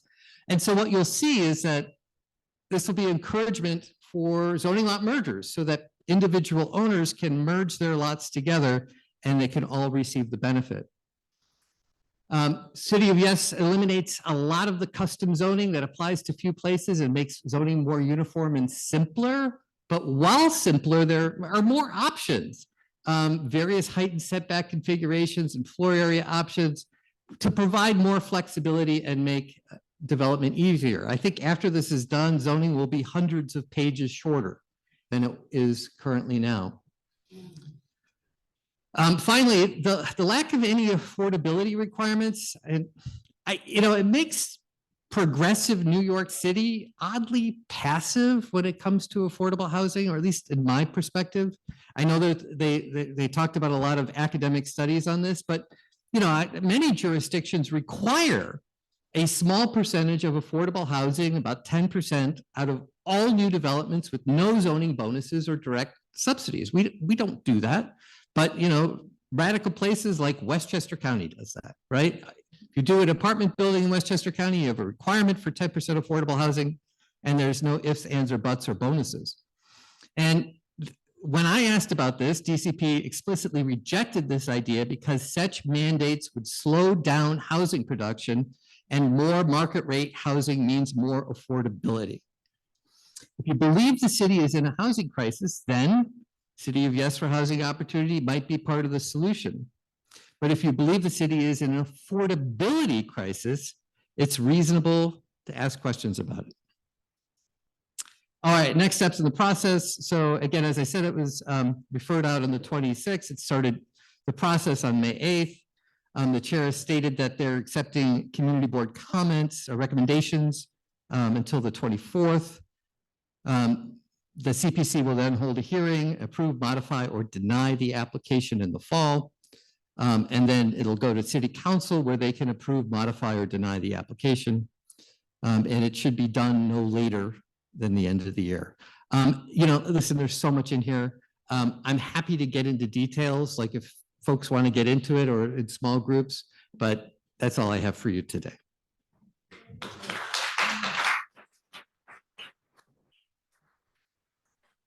Thank you so much, George. And apologies for being late. My name is Jessica Elliott. I'm the vice chair of this community board. We'll open it up for questions from the in-person public audience. We'll start with community board members, and we'll recognize any board members on Zoom, and then we'll come back for questions. Asher, and then Joel. Or not Joel. Or do you want to invite DCP back up? DCP, if you could come back up to assist with answering questions, that would be great. Thank you so much. Yeah. We typically go through board members and then the public, if that's okay with you. Questions? Yes. All right, so my question, and correct me if I'm wrong. Asher, do you mind coming up to the microphone? And everyone who has a question, please use the microphone. Thank you.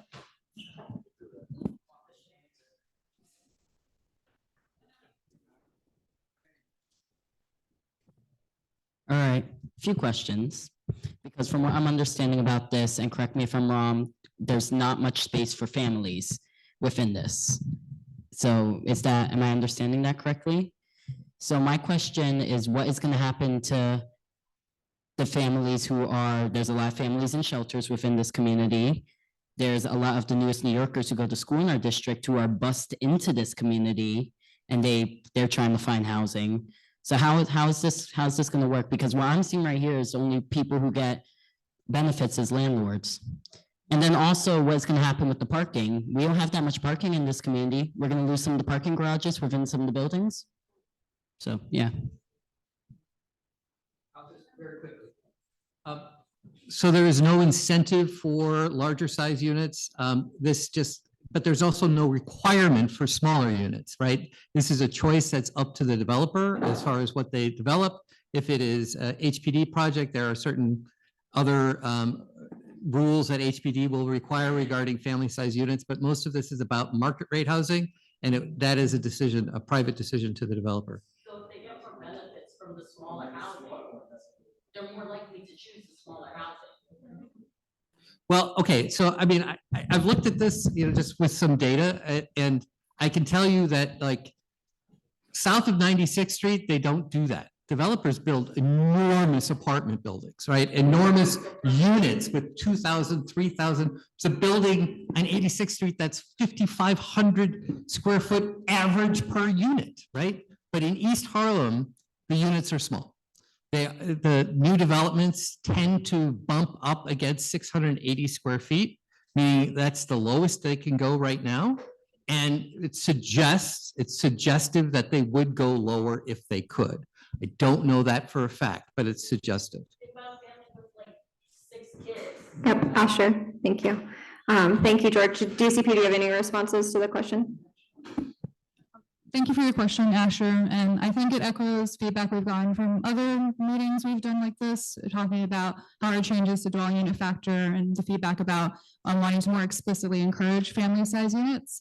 The idea here, as we mentioned, and I won't reiterate our original talking points, but the idea that I specifically want to address is that for the affordable projects that are sponsored by HPD, those units, those projects that do have those public subsidy, which are limited, do have unit mix requirements, so that do still encourage those family size units. And because of the universal affordability preference, we can get into that later.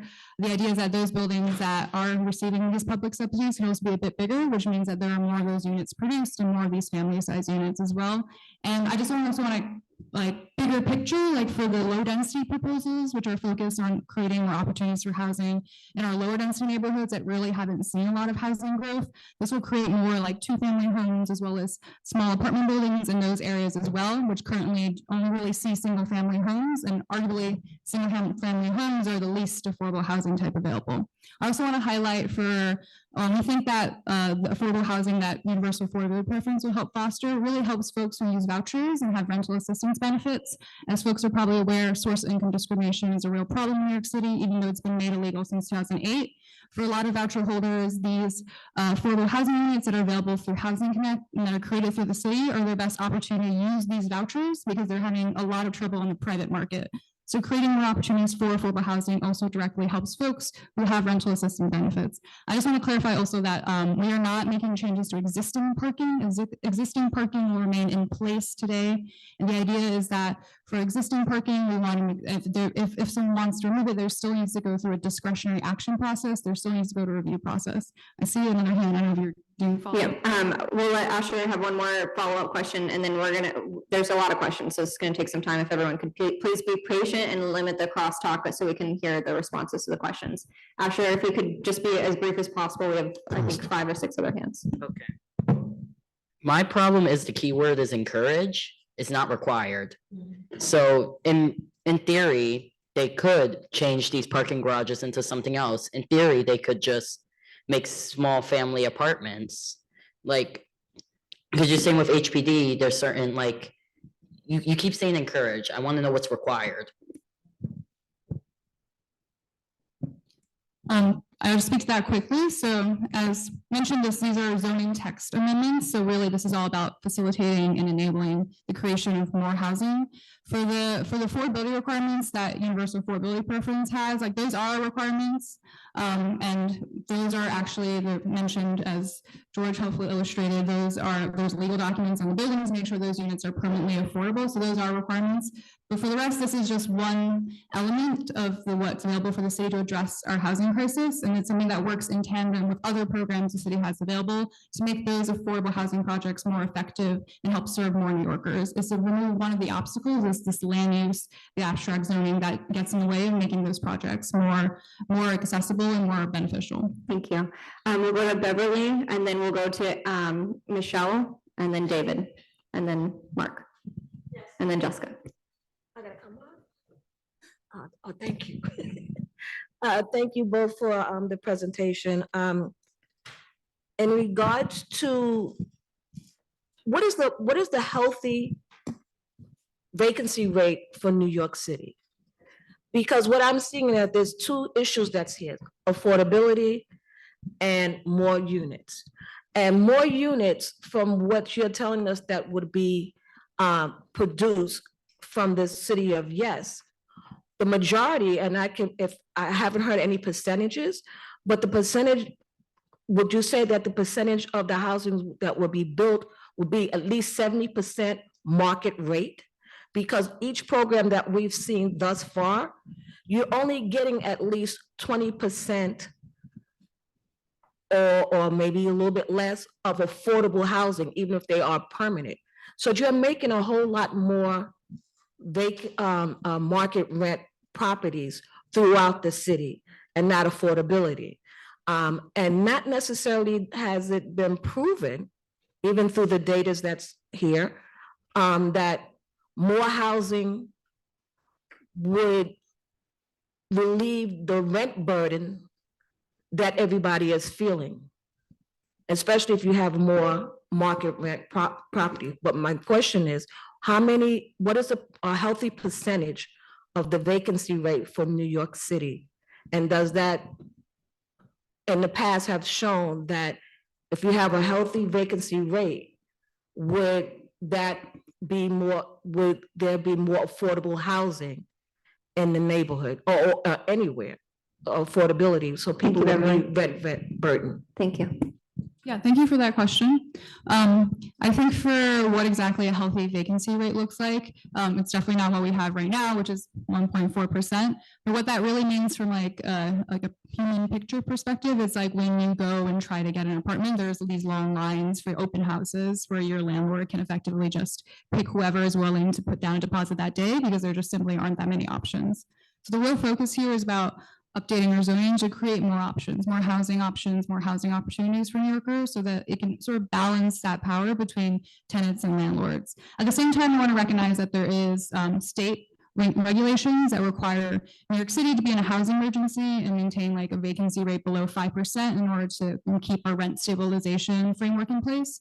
So that's something that we also recognize. So we're not advocating for any particular vacancy rate that's ideal for New York City, but we do say that currently what we have, 1.4%, is simply insane, and that we want to make sure that there are more housing options available for New Yorkers. Thank you, Beverly. Michelle, and then David.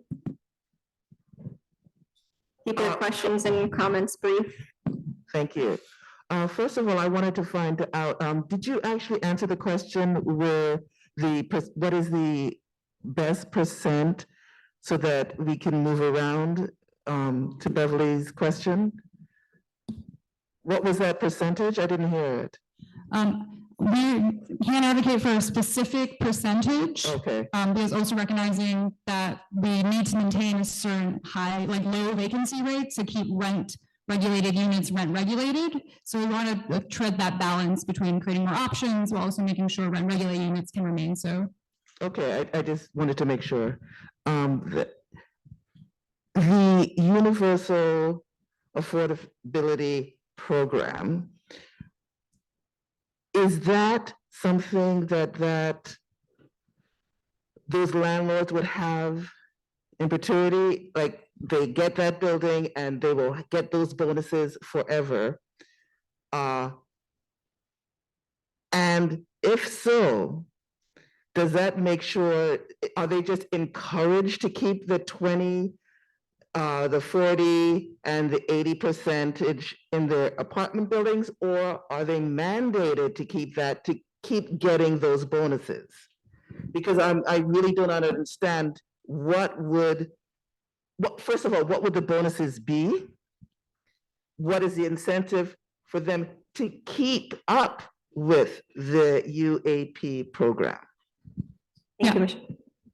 Go ahead. Those are great questions. And gives me the opportunity to clarify how exactly affordability is enforced for any project that wants to take advantage of those higher FARs through the Universal Affordability Preference Framework. So there's a legal document known as a restrictive declaration that is recorded against the building. So it just means there's this legal document that means that those units are noted down as being permanently affordable, and those are all recorded and ensures that those units remain affordable for as long as that building exists. And that affordability is enforced by HPD, and it's the same enforcement system that we have for MIH mandatory inclusionary housing units. And MIH generally has a very good track record for ensuring that those units are actually marketed and leased at those affordability levels. So it's the same framework as what we use for MIH today for that legal document.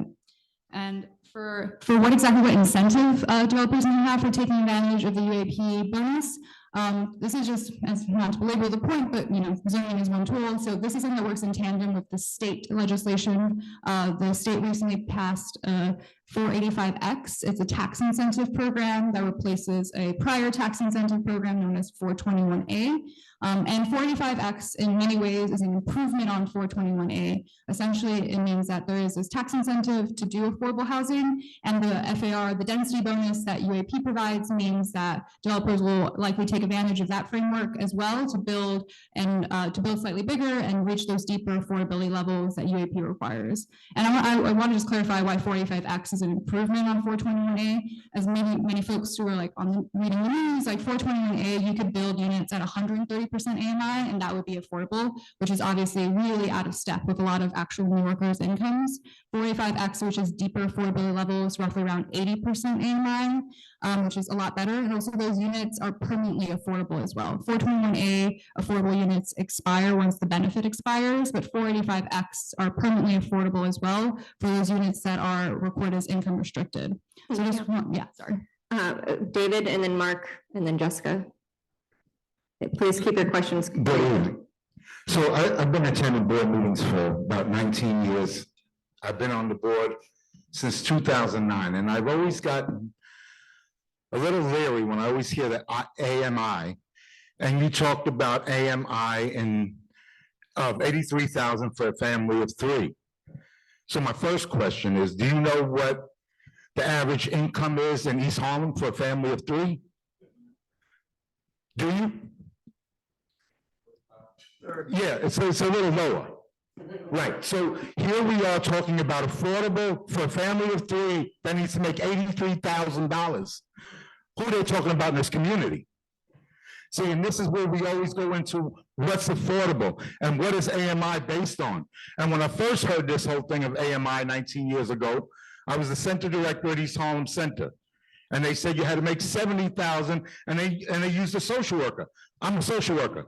I was the only one making more than $70,000 in the whole center of community that services and employs people from this community. So again, when we talk about affordable and we talk about market, these are all going to not be affordable to the people that live in this community. So how is the city really addressing a housing crisis when George just talked about apartments of 5,000 square feet below a certain line? And are not up. And then here we are talking about making apartments even smaller. I mean, when does it stop? When do we really address the issues of affordability for people? And that's kind of what Beverly said. And the fact that, yes, we understand that we need to not go past a certain, so we lose subsidies, but you can't even say what would be an acceptable here. And then you want us to trust. Thank you. And what we don't hear here is that the people in this community are going to be able to afford and live in their own community. Great, thank you, David. We'll let them respond. Thank you, David, for those comments and feedback. I think really valuable perspectives for your learning.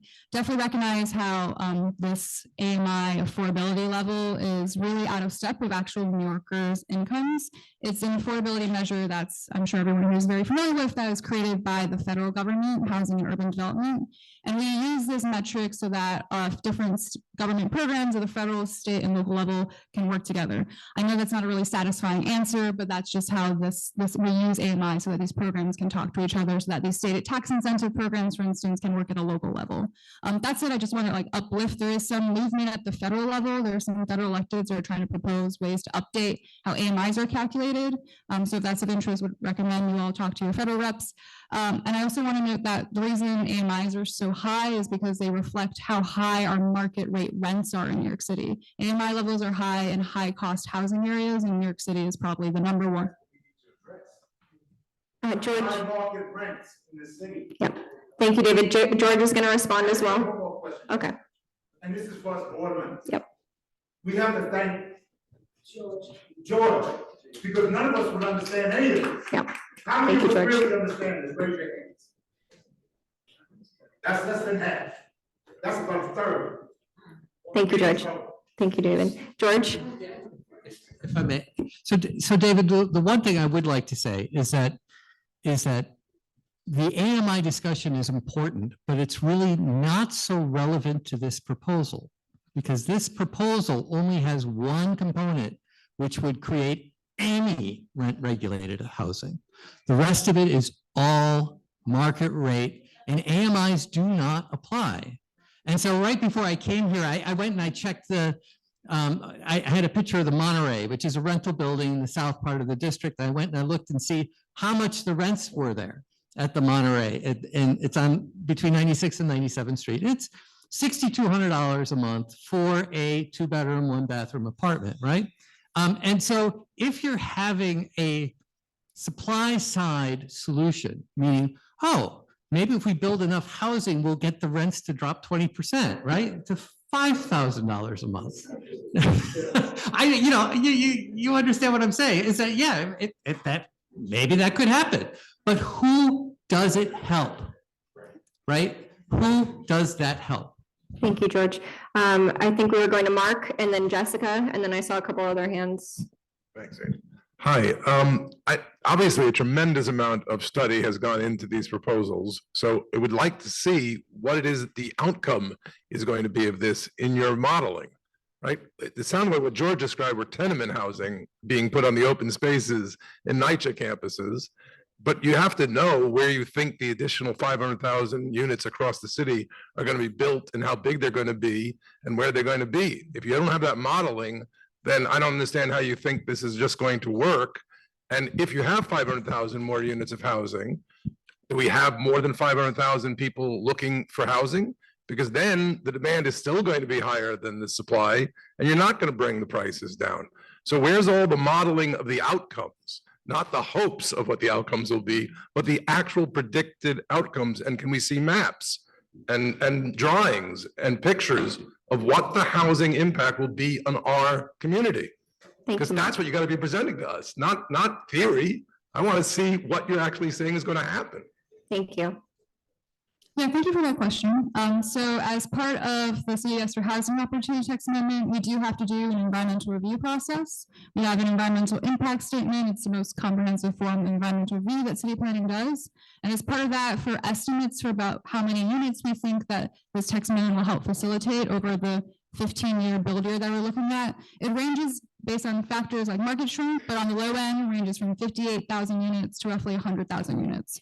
So not quite the 500,000 units you're mentioning. And that's really, I think, emphasizes how we believe this will be an incremental housing growth. 58,000 more housing units. 58,000. So it's a range from 58,000 to 100,000. Okay, we have to keep it moving because there's a bunch more questions. Jessica Morris, and then Jose, and Jason, and then Russell. Jason, Wu, Nelsa. Thank you very much. So I just have a clarifying question, and I know we're going to have a public hearing in a minute, so I have some comments and thoughts to offer as testimony off the cuff, so you'll all hear from me opinion-wise later. Clarification, thank you for clarifying 421A is now 485X, and the rulemaking for 485X is in process, as I understand. I'm just a 485X offers a 40-year tax abatement with permanent affordability as the terms, and that I'm just trying to gauge if this is basically a market rate proposal, how hungry are developers with regard to producing housing, and will they likely take advantage of 485X? Is 485X the tax abatement, the incentive, the huge carrot that goes into housing production? Is that tied to UAP, the function of production of affordability in the proposal? So using 485X, the really big carrot for developers to munch on and get their tax abatement, they are then going to have to produce affordability. Thank you, Jessica. Is that correct? George, did you want to say something too? Or DCP? Go ahead. DCP. Okay, maybe George. So thank you for that. So yes, even in our initial draft scope of work for this text amendment, we noted that universal affordability preference is likely not to be very effective and not produce those mixed income, meaning market rate and income restricted units, unless there was a replacement for 421A. So we're imagining that without a 421A replacement, which is what 485X is, that was included in our budget. We think that now that the full potential of producing units will be unlocked because those two will work together. And 421A has had great uptake among developers. So we imagine that there will be similar uptake for the 485X program. I would agree with that in East Harlem, especially because they nest, right? You know, they nest on top of each other. But I will say this, is that if you're a developer and you're doing a condo, you have no ability to do 485X because it's only for rentals. It's even affordable home ownership is not allowed in Manhattan under 485X. It's a big hole that excludes Manhattan from that, which I think is unfortunate. And I will also say this, is that in the southern part of the island, where I think affordability is really needed because there's not a lot of income diversity, you're going to have enormous numbers of condos going in with no 485X or affordability at all. And so, relying upon these tax incentives to produce affordable housing, it's not going to be even, I guess is what I'm saying. And maybe that's not so relevant to East Harlem, but when you think about the city as a whole, it's something that's as concerned to me. Thank you, George. Jose, and then Jason Villanueva. Go ahead. Oh, wait, sorry, Angel's coming. Thank you, Angel. Thank you, Angel. We're getting, Angel's gonna have his 10,000 steps by tonight. I saw something about tax abatements for the owners of the buildings, and not everyone here knows, but not everyone is a large owner. There are a lot of small owners here in our neighborhood that have owned these buildings for years and years. Are these tax abatements only based on the new construction, on the entire property? What's the percentage of them? Because there may be some of these owners that may be curious about doing it. They've been asking, but we haven't had that information. Well, it's an incentive for new development. You may be able to answer it more completely than I am, but it is really designed for new development. There may be alterations and conversions that also could qualify. DCP, do you have anything else? Okay. Jason Villanueva, and then Russell Schuler and Jason Wu. Oh, sorry. Thank you. Ooh.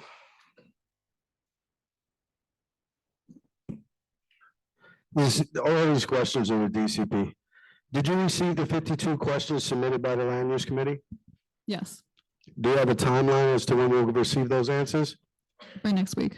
Okay. Who lobbied DCP to change these zoning text amendments? You don't have to answer now, but that's going to be a follow-up question, particularly when you present next month at land use. We want to understand what drove this besides the statistical analysis that was performed by your department. Can we get a background check on the authors that did the zoning text amendment?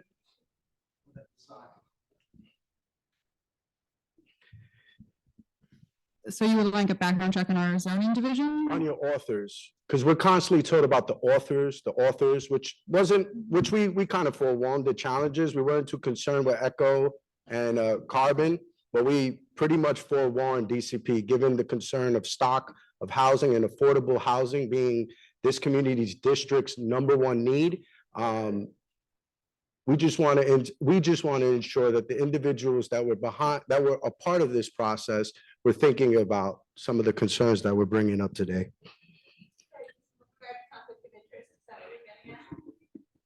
I didn't say Please that. wait to be recognized. Is the same effort being performed by rent affordability regulations?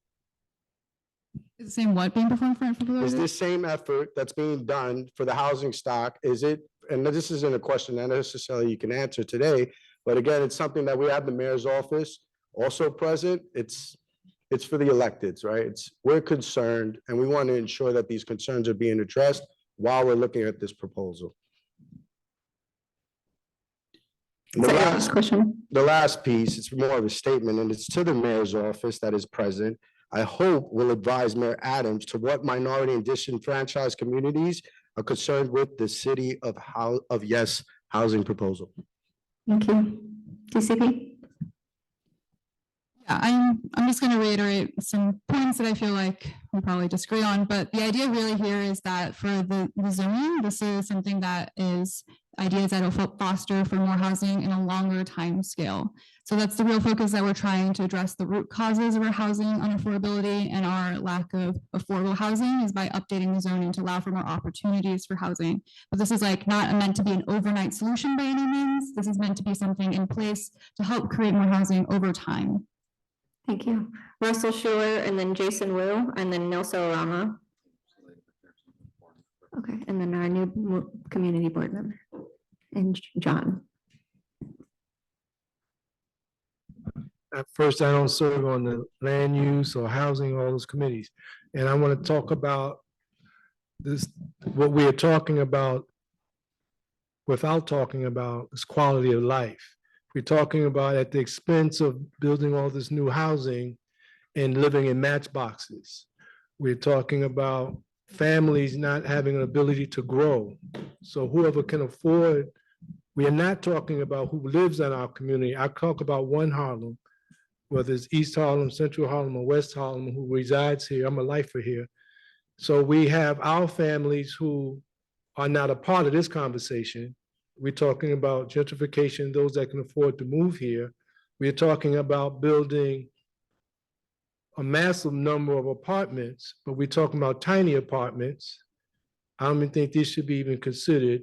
So we're talking about people who can afford to get into these apartments, not regulated, market rate. They're gonna be stuck there because they will not be able to take advantage of or be able to grow with as the economy grows, as inflation grows. So they'll be stuck there in studio apartments first. If we're talking about the ones we like to talk about, our college graduates who come back, try to stay home, or gentrified persons who come to get there, they'll be stuck there. They'll start a family there. So we have, in my complex, I have a 1-bedroom apartment. Resident on my floor has 4 people living in a one-bedroom apartment. But that's built in 1947. So now we talk about a 2000 and whatever, smaller. That's why we have all these storage facilities that are coming up. So you have an apartment in storage, then you have your apartment. Hey, Russell, what's your question? So the question is, how could we allow the conversation to go, we're building that many more housing without addressing it in size and comfort? So we want more apartments, but we want livable, affordable apartments that families can grow in. Thank you, How do Russell. we address that? Okay, thank you. I'll try to get both of them.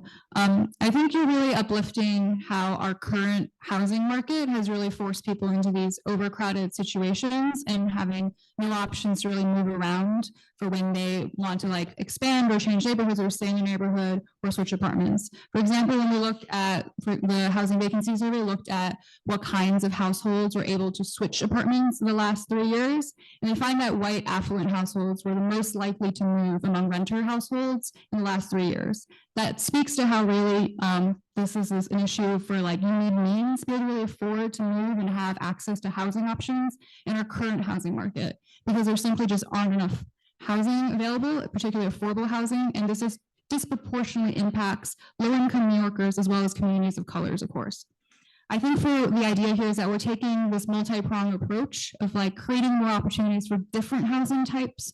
That includes small units, of course, but that there are still other types of codes, such as housing maintenance code and building code, that regulate overall unit size. By removing zoning from this conversation, it doesn't mean units will become, I believe, matchboxes is the word used. They'll still be regulated by other forms of laws that will make sure that they're livable, that they have windows and all the other amenities that are necessary for a safe, high quality apartment.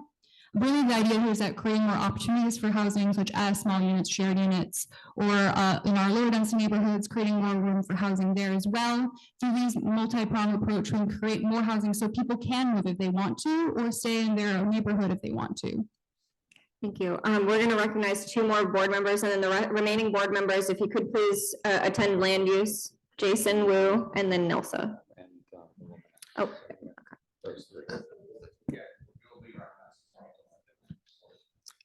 Hi, everyone. I want to start by thanking George. I really appreciate your clarity. And I also want to make clear, even without George's presentation, I think as a board, we would have asked the same questions and raised the same concerns. So whoever may be unhappy with George being clear with us, I just want to make that clear. We're not stupid. And I also, I want to thank the presenters, because I believe you all are well-intentioned and you clearly put a lot of hard work into preparing for this presentation. But there's a lot of other interests and stakeholders who have created this product.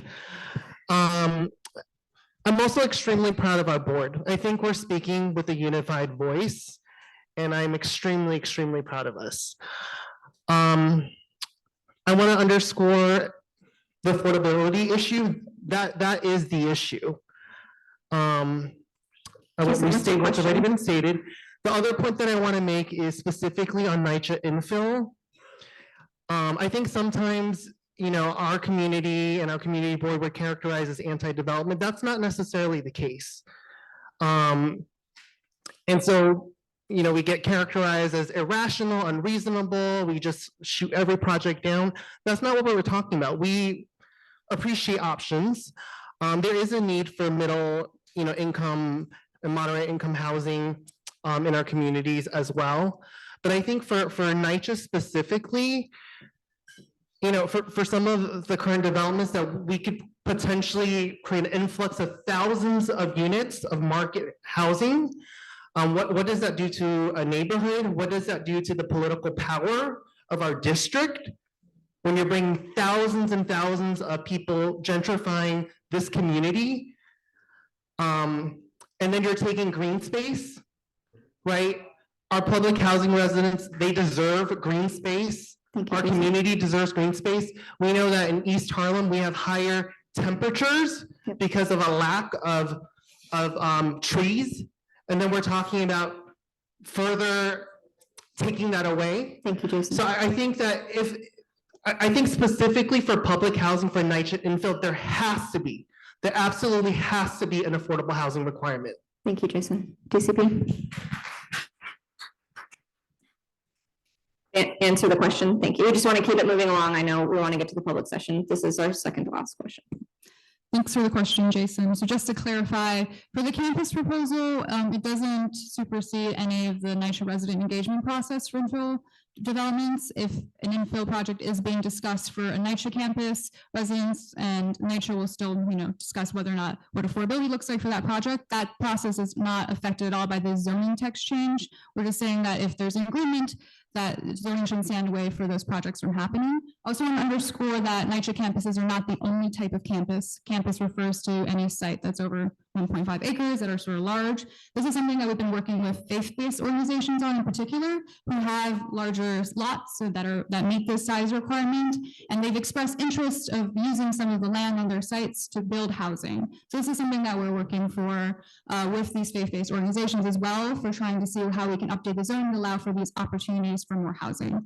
I was just wondering, for these proposals that we discussed today, a lot of them are things that other localities across the country have already enacted, such as making parking optional, the accessory dwelling unit proposal, as well as the missing middle housing proposals.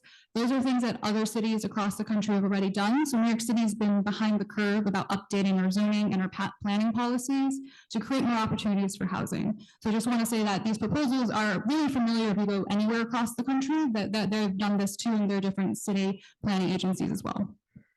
Nelson. Yep. Nelson, and then what is your name? I'm so sorry. Valerie. Nice to meet you, Valerie. We'll go to Nelsa and Valerie, and then everyone else will take your questions and email them to DCP, and you are free to come to land use. I'm sorry, we really have to move on. Nelsa? Hi, can you hear me? Right, well, hopefully you can hear me. Yes. So I want to thank all my fellow board members for their questions. And since I've been one of the last ones selected, I'm going to try to be as brief as I can, but I have some concerns. First of all, I am concerned about the NYCHA infills, as we have a lot of NYCHA property So can we in ask the our questions? community. We just have to move on to the public session. I'm sorry. No, I get that, but everyone else had a chance to say and preface what they wanted to say, Jessica, and I respectfully ask that I am allowed the same courtesy. With that said, as a sanctuary city, where we are welcoming many, many peoples from different countries who have more than one child, for us to just think about studio apartments and similar to just like micro units in other places makes no sense for this community. Traditionally, our community is rich with children and larger families. And so depending on the studies that you have done, I don't think that they took much into account the fact that we have larger families, the fact that we are a sanctuary city, the fact that we have shelters in this area and have a lot of people that are displaced without homes. So I'm really concerned about how this actually will benefit us. Affordable housing is a necessary part of this community. Market rate apartments, not so much. If I can afford a market rate apartment, I can probably move anywhere. And if it's market rate apartments, how does that alleviate the problem of vouchers not being accepted in different locations? It just seems like this talking of cross purposes here. So I'm not quite sure how this addresses the particular needs that this community has mentioned time and time again in their statement of district needs. That's my question. DCP. Okay, I'll keep this brief because I think I might repeat what I said before, but thank you so much for your comment, Lisa. I just want to underscore, this is really meant to help target that district needs of needing more housing and needing more affordable housing. So what city planning can do is we can use zoning as a tool to help facilitate the growth of more housing. And just really want to underscore the campus proposal is for broader of a universe than just NYCHA campuses. There are other processes and regulations there to make sure that any development that happens on NYCHA is done with the residents' full knowledge and involvement. But thank you. Thank you, Nelsa. We have Valerie, and then unfortunately we really have to move on. So we are collecting questions. Be in touch. Good evening. Basically, I just want to make everyone aware, because most of the people in the audience said they did not really know, were not up to date on what was going on with housing in New York City. I recently retired from the city of New York, worked for HRA as a benefits specialist, and believe me, I know all about the housing and what the city of New York does with our income, our neighborhoods, and what they could do better. In 2007, Mayor Bloomberg released the PLA NYC 2030 plan. Nobody up there told you about that. This included land, water, transportation, energy, air, and climate change. 2007, this is 2024. They are slowly implementing their plan for nothing to be affordable for anybody in El Barrio. So every community board should know about this. It's online, it's still there, you can read it. So you have an opinion about what they're really doing. The land developers get an abatement for 30 years. What tax abatement do we get? Thank you, Valerie. DCP?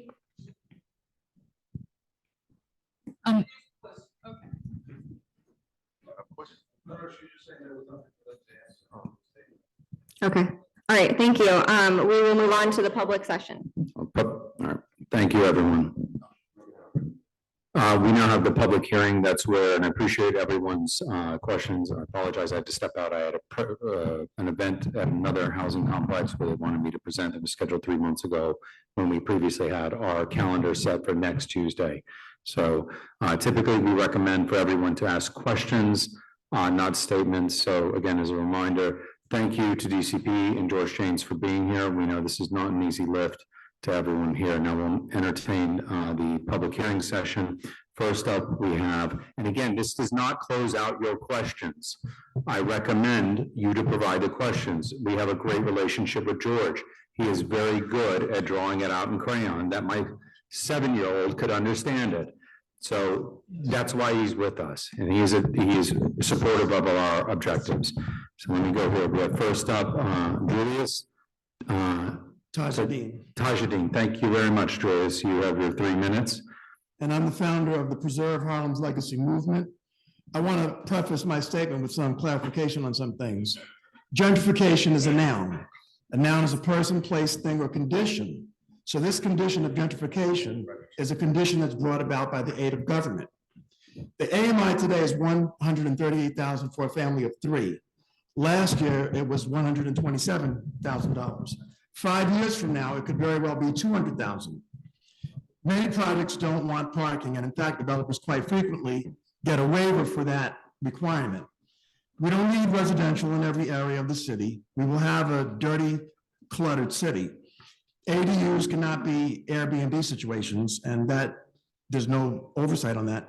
And many homeowners out in Queens and Staten Island are against this. Greed always gets in the way. So that's what will drive developers. So, as you might remember, the mayor wanted to take community boards out of the URLIP process altogether. The City of Yes initiative will do that for at least the next 20, 30 years. What the mayor and DCP did were looked at all the realistic zoning possibilities that a developer could ask for and put it in this text amendment proposal. Right now, community boards are positioned to get something out of a developer. Yes removes that to a great degree for years to come.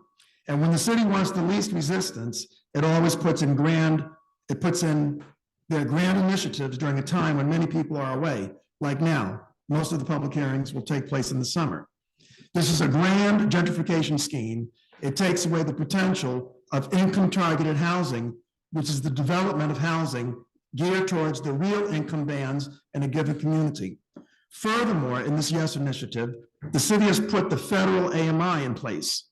Right now, when a developer comes to us and says, there will be such and such apartments at 40 to 80% of the AMI, this AMI is the federal government's determination of what the AMIs should be throughout the country, not the city. But it really has nothing to do with the free stuff a developer tries to get from the city, which is separate from what a developer wants from HUD. That's why HUD development incentives use the language 80% or lower of the AMI. HUD's policies contemplate that a developer will also go to the local government where such housing is to be built, wanting more giveaways. But HUD does not tie the hands of a developer or city that would prevent negotiations with all the stakeholders. For the most part, developers have been double dipping. They come to the community boards with the same requirement that HUD puts on them and usually get the city's benefit too without having to do more.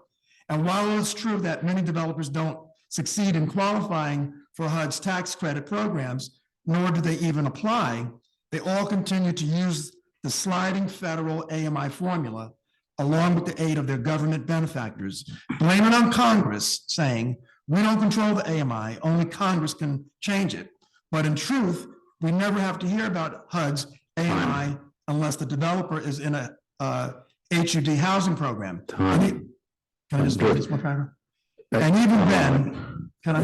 Yeah, allow it, please. HUD could care less whether or not a developer fixes his units lower than 80% of the AMI using an income targeted housing rubric, as long as those incomes add up to what HUD mandates for such benefit. And so I'll provide to you what 60% and all that means today and what it will mean 2 years from now, 3 years from now. Great. So 40%, 60% now. All right, Joyce, thank you. We try to keep it on time. We had one in September where we had 30 plus people. So it's not a disrespect, but I do ask you, Joyce, would you kindly email that over so land use can review it at their meeting? Thank you. Next we have Angel Mendoza.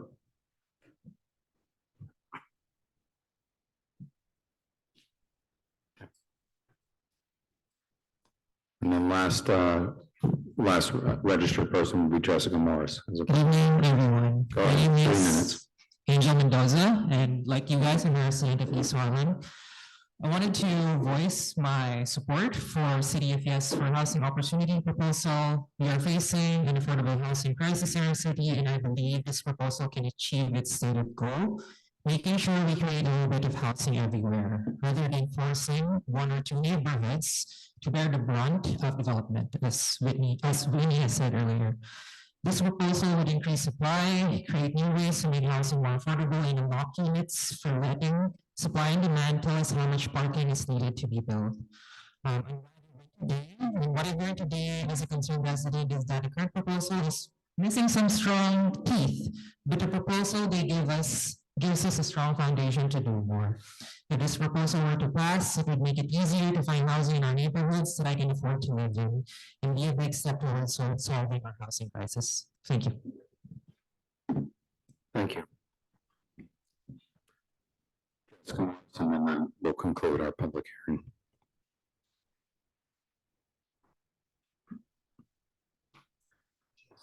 You have 3 minutes. You can hear me? Yeah, okay.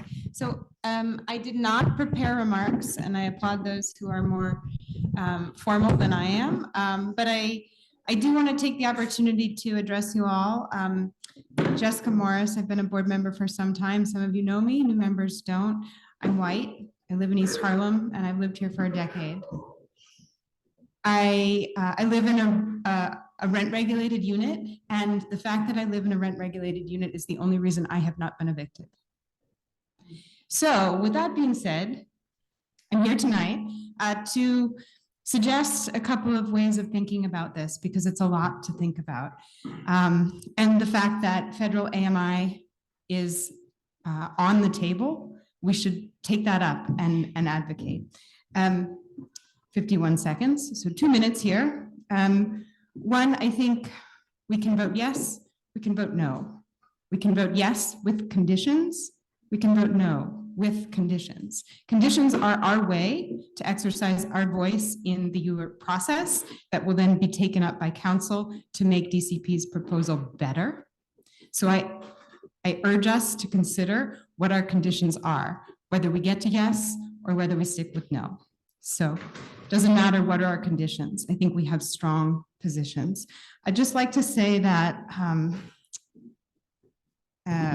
let's see, where do we go here? So,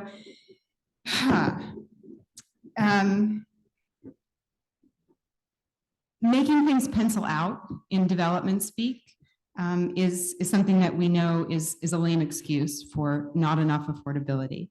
I think what that means with regard to actually meeting our needs and who is responsible for, HPD as a part of this equation is something we need to consider. With regard to NYCHA infill, specifically in our community, even though it applies to other campuses, I want to point to Connected Communities, which I just heard about the work that NYCHA's done in the past to make sure that their residents are a part of these processes from a master plan and the campus level perspective to engagement. I want to suggest that we encourage the potential for some form of equity when there's campus infill for NYCHA residents who live there, whether it's through credit for paying their rent, some form of equity, and how does this transfer of development rights really affect, especially where we live in a place that we don't know what that crossover is with the 6th line and the future queue relative to transit easements. So thank you. I have a number of other points and I should formalize them next time I give testimony, but please come to land use and we will continue to discuss and exercise our voice collectively, whether we get to yes or not. Thank you. And that brings me to the next, thank you, Jessica. That brings me to the next point. This is not your last bite of the apple. Okay, so that concludes our public hearing. We are accepting testimony. We're in the community board's 60-day review process, which began on May 8th. Comments, recommendations are due by July 8th to be included. So I implore you to get them to us. The sooner you get them to us, it's easier for the land use committee to review and take under consideration. So the window's not closed for commentary, and that's why I invited Julius for you to submit it in writing. And I appreciate everyone's patience, especially our new board members, drinking from the fire hose tonight. So with that, that will conclude our public hearing on the land use application N240290ZRY City Just for Housing Opportunity. Thank you. Thank you, George. Thank you, DCP, for coming out. Appreciate it. We are now going to move into our business session for those members of the public who are here. This is where we conduct board business. Questions, concerns, comments with board business are raised by board members. So just as an FYI. We will now proceed, again, reminding our new board members, welcome aboard. Parliamentary procedure, we are going to take positions. You also hear the unanimous consent. That's where you hear someone say, all those in favor, you say aye, or, abstain, no, abstention. If there is a conflict of interest, you would be, present, not voting. So the minutes from the last full board meeting were distributed ahead of time by the board office. If there are no objections, we will adopt the board minutes from that meeting. Board members who object to adopting the minutes, you may raise your hand and you will be recognized. Are there any objections? Seeing no objections, the minutes from last full board meeting are adopted. They will soon be available on the CB11 website. In the interest of time, I am aware it is 9:24. We have some people who are going to lose babysitters, et cetera, and so on. My chair report, just to give everyone a kind of brain dump, I had to jump out to go present to the Tenant Association in one of our NYCHA projects. As many of you heard, as was mentioned by Porfirio Figueroa, there's a cut in $7 million for security services to our seniors that goes into effect June 30th. That is being used as a political football, as well as other programs with our seniors, Corsi, Covello, and a bunch of others. I've been visiting them on a weekly basis. These are major concerns, including those that have been involved into the RAD PAC conversion. It's important for us to get engaged and to participate. There are a bunch of other items I can present to you when I get my written report next month. But again, I want to remind everyone that we have to stay stuck in and engage with the entire community. We will be having the Puerto Rican Day Parade. We march with the Borough President's Office. Please show up. We have the 116th Street Festival that's coming up in June as well. A lot of good time to connect. Hopefully we'll be able to have a table. We'll look for volunteers, or you'll be voluntold to show up. Okay, good. The joke landed. So again, this is about all this coming together. I want to again welcome our new board members. You will be hearing getting an email from Angel. You'll be getting many of them from him. You will have a training. We will then have a picnic get together, which was discussed through executive. I appreciate Jess and Jessica and others who've been bringing this up. This is something we started as tradition way before the pandemic. It's a way for us to connect, socialize, break bread.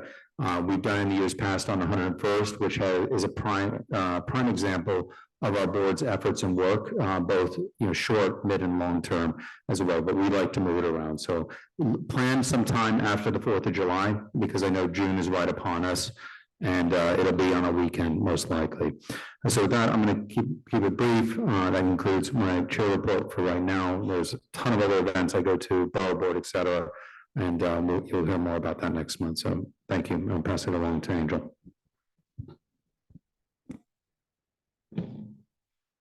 Hello.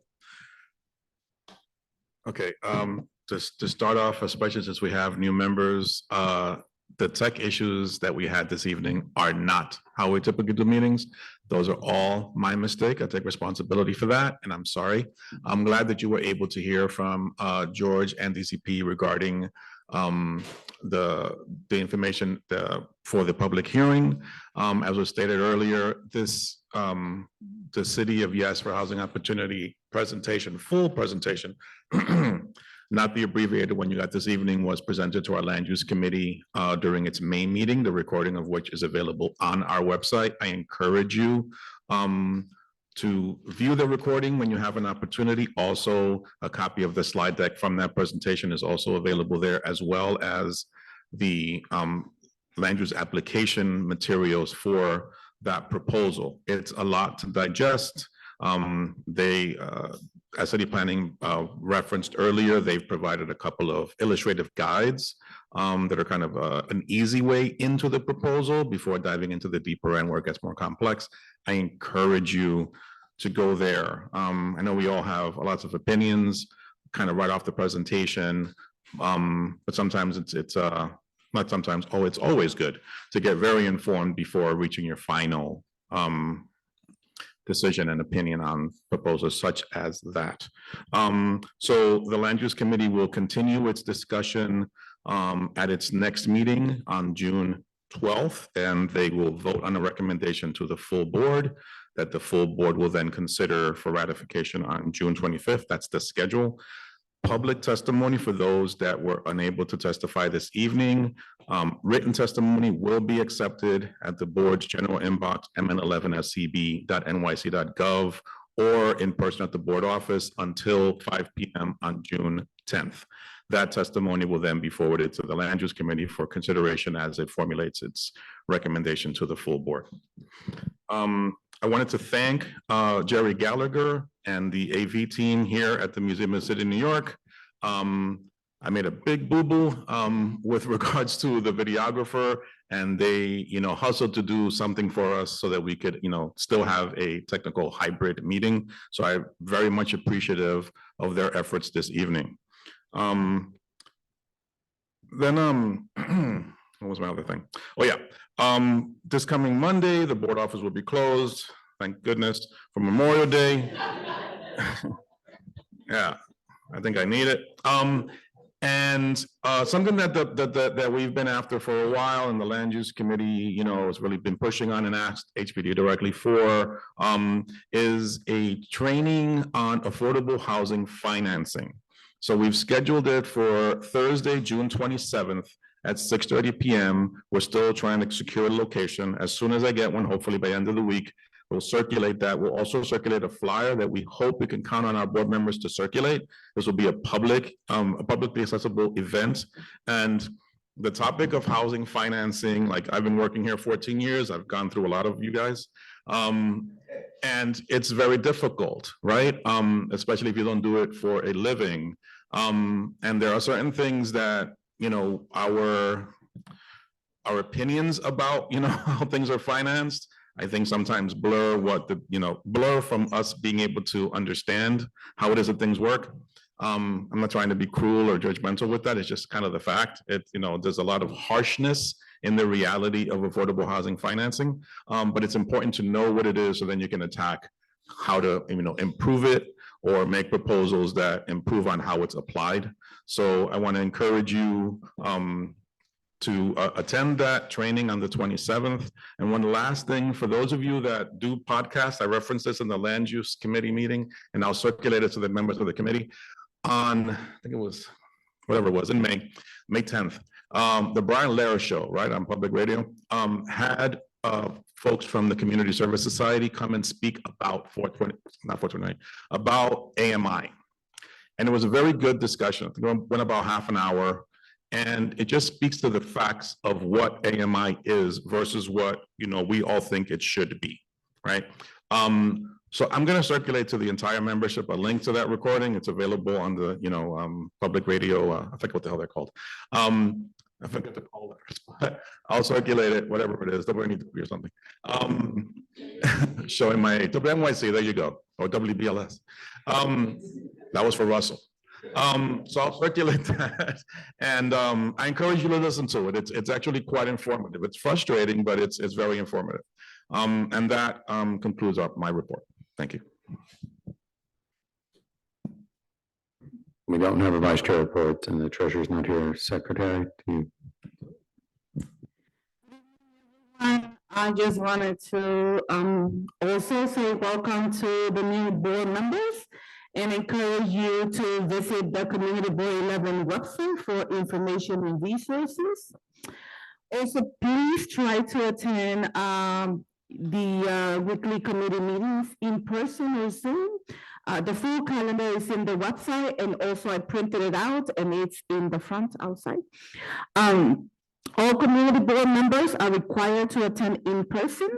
Members unable to attend in person due to a qualifying disability must submit a completed self-certification form no later than 24 hours before the meeting and send it to the board chair, Sadie Santiago, and the board secretary, myself, and please include Angel, our district manager.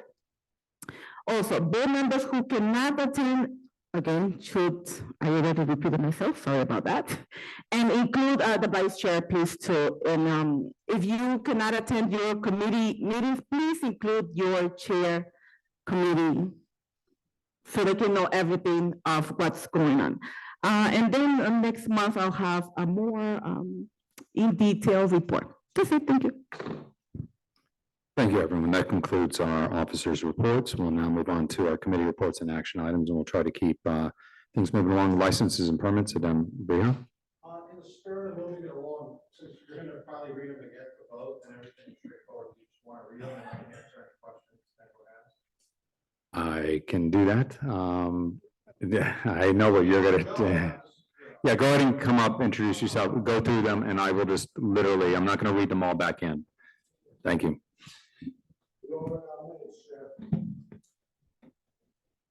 All right, hi, everybody. I'm Adam Bria. I'm the Chair License Permits Committee. Welcome to all the new members. And then I'm gonna hand it off.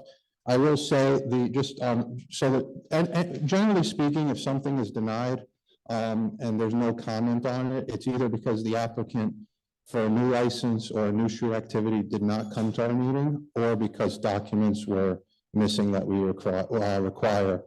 This month, we had 2 festivals. You'll see them, I think they were for September 12th. One got approved and one got denied. It was kind of a contentious issue. They were both for the same date, same time, same location. We had multiple meetings off the record with both applicants, trying to find a compromise, not forcing us to approve one and deny one without giving them both an opportunity. We did come to a resolution where the one that we approved for this year has said that moving forward, they will not look to do that festival on that date anymore, and that moving forward, we would give first preference to the other applicant who didn't get it, assuming that they remain in good standing and there are no issues. Everything else was pretty straightforward. Just wanted to add on to Adam's report for our new members' sake. The Licenses and Permits Committee does a ton of work reviewing applications primarily for liquor licenses, also for street activity permits like your block parties, your festivals, and as well as applications for cannabis licenses, and coming up soon, applications for sidewalk cafes and roadbed cafes.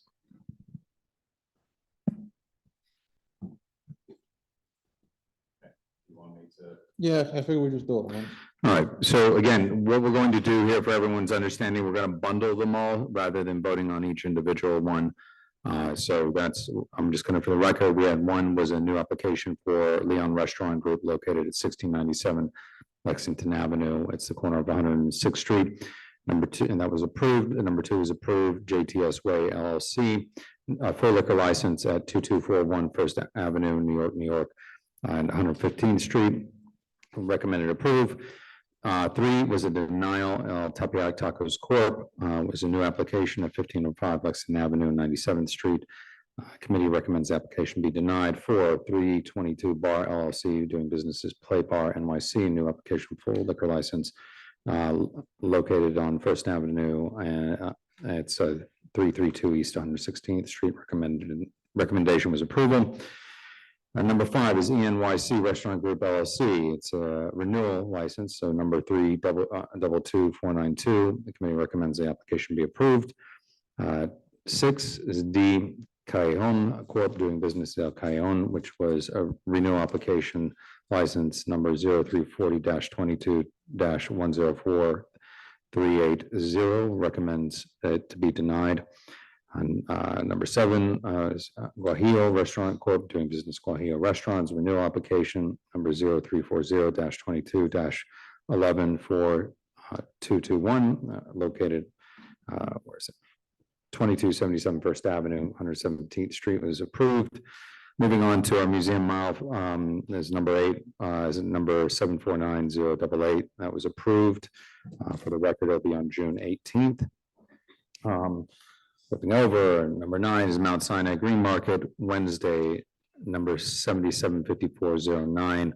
Farmers Market, Wednesdays, June 19th through November 27th. And that location's on Madison Avenue between East 98th Street and East 99th. It was approved. Number 10, June Block Party, number 776218. It was that's going to be on June 22nd, East 100th Street between 3rd Avenue and Lexington Avenue, full street closure. Committee recommends this application be approved. Number 11 is KR3TS Care, number 771554, June 30th. East 99th Street, 3rd Avenue, 2nd Avenue, street closure. It was recommended to be approved. Number 12, 109th Street, annual block party, number 765019, July 6th, East 119th Street between Madison and 5th, full street closure. Committee recommends it be approved. 13, Kids Community Block Party, number 777036, June 15th, East 117th Street, First Avenue, Pleasant Avenue. Committee recommends it be approved. Annual Freestyle Old Timers Cancer Awareness Day, number 764129. The committee recommends that this application be denied. And that was over at East 100th Street between Lexington Avenue and Park. Number 15, Hispanic Heritage Month, number 745544, September 15th, East 116th Street between 3rd and 2nd. Committee recommends this application be approved. Number 16, Mexican Independence Day Festival, 752159, September 15th, East 116th Street between 2nd Avenue and 3rd Avenue. And the committee recommends that this application be denied. And there is a motion to deny the applicant's request to move the event to September 14th as well, 2024. So with that, yes. I forgot to mention that. So we denied that request to move the event to the 14th because that was going to be a day before. So they both wanted it for the 15th. We felt that it wasn't fair to give basically the same type of festival for the same purpose, the same location the day before. We felt like everybody might go to that one and then not go the next day. And we were just looking to have the fairest resolution. And since the person having it on the 15th this year said they wouldn't do it moving forward, we just felt that in the spirit of keeping it as fair as possible, that was how the committee felt to decide. Jessica. Clarification. Thank you for that. That was one of my perspectives. The other one is any applications that were denied, they can correct their document errors and come to the committee again next month? Yeah, so generally speaking, yes. In fact, when we're there sometime, if they are present and say they're missing one or two things, we'll usually recommend them to go to executive to really not delay anything. But the problem is sometimes they don't come, especially like renewals, they're not required to come. So it's important that unless they're 3-in-1s, it's important that if you're a renewal and you're not going to show up, that you have all your documents submitted. Because if you're not there, then we can't tell you what you're missing or not missing. So that's it. Okay, thank you. Jason. All right, you have a motion. I would like to bundle these all together. Second by Malik. Second. All those in favor? Any opposed? Any abstentions? Present not voting. Okay, motion carries. Thank you very much. Thank you, Dem. All right, go ahead, Jess. All right, hi, everyone. My name is Jessica. I am also the chair of Environment, Open Space and Parks Committee. Just our minutes are for informational purposes only. We do not have any action items tonight, but I do think it is important. Welcome to our new board members. Our committee deals with the city agencies, Parks and Recreation, Sanitation, and DEP, Department of Environmental Protection. We had an important presentation this month from the IBO, which is the Independent Budget Office. It's a city-funded government agency that is independent and has access to budget data, which allows for them to conduct nonpartisan research. They also produce reports that we can use for our knowledge, but we had requested from the IBO a research report on the 2017 points of agreement from our rezoning about the DSNY dual district sanitation garage. That was one of our commitments made through our rezoning. So I won't go into the details, but we have asked that IBO come to present at the June full board meeting. So hopefully we can make that happen for us all, so that you all can ask any questions to IBO as we move forward together. And hopefully we can move forward this very important topic and an item that was promised to our neighborhood in the rezoning. Other than that, we had a debrief on our 2024 East Harlem Earth Day Conference, which we hold every year. And we talked about and are beginning to plan and finalize the parks tours we did the last 2 years. Is this year going to be in community garden tours? So instead of visiting all the parks, which we've done the last 2 years, we want to build connections with our community gardens, understand their needs, and how to get people involved with the community garden. So thank you to Malik McCullough, our vice chair, for all of his work coordinating this. We had a call today and we'll be circulating information. Our first parks tour will be on June 1st, beginning at 12 p.m. at Neighbors of Vega Baja at 320 East 109th Street between 1st and 2nd Avenues.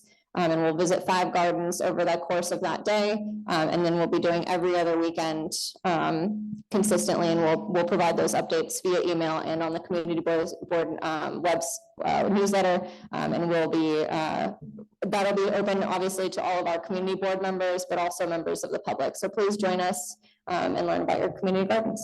Thank you, everyone. Okay. What? Oh, yes, yes. We will have a lot of Spanish speakers at the garden. So if you do speak Spanish, we would encourage you to come and yeah, we'll have a great time. Yes, Joel. Correction made to the minutes. I am reflected as being absent. I was not absent. It should probably say LA. I was late for life. That was for parks? Okay, We'll deal with that in our next meeting, if that's okay. good. It'll get amended. Thank you very much. I just spoke with Jerry. I'm very appreciative of their entire crew, but he does need to send them home soon. So we're gonna have to pick up the pace. And so I'm gonna ask all the other committee chairs that we just move things along very quickly because we have a hard out. So housing did not meet this month, so they did not have quorum. We need to have quorum. I'm going to be moving committee memberships around there so we can have the June meeting. Next is land use, landmarks, and planning. We have one action item there. Jason.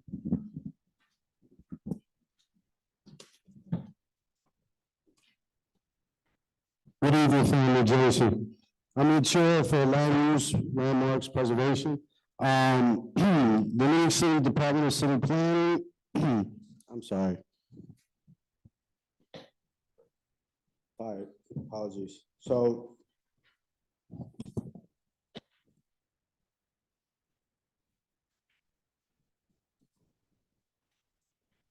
looked at the wrong thing, sorry.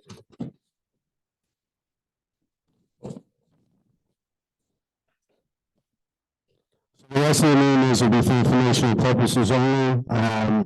One action item, Jessica made a motion to provide a letter of support for the Department of Housing Preservation and Development to engage with Project Find regarding the disposition of a city-owned property block number 1771, lot 71, in relation to the proposed senior housing development project at 102-06 East 123rd Street. The motion passed unanimously.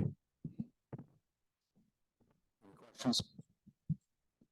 With that, we'll entertain a motion. We had number 17, Jessica made the motion to provide a letter of support for the Department of Housing and Preservation and Development, and it is dealing with project find city-owned property block 1771 lot 71, the proposed senior housing development. So, is there a motion? Yes. Second. Sage, second. All those in favor? Any opposed? Any abstentions? The motion carries. Thank you. Chair, is this one announcement for the news for the new committee members? I mean, the new board members. Our next committee meeting is on June 12th. I recommend that you please attend. If you have any questions, concerns, you can reach me direct at landuse@cb11m.org, or you can contact me via cell 646-342-5026. Thank you. Great. Public safety and transportation should be next. Come on up and let the record know in license and permits number 11 KR3TSK. Candy Beavis Vasquez is present, not voting. Okay. Hi, I'm your Vice Chair for Public Safety and Transportation, Michelle Wisha Clement. The Chair for Public Safety and Transportation is sitting right there. All right, so there are no action items that we have over here. However, we did have some, the NYPD, the 2-3 and the 2-5 came and gave some great presentations, as well as the DOT, the Department of Transportation. The important thing to know, some highlights, and I have to take my glasses off to be able to see this, is that they are going to be going after people that are obscuring their license plates. So if you have an obscured license plate of any sort, please fix it. This is very important. And then there are going to be a few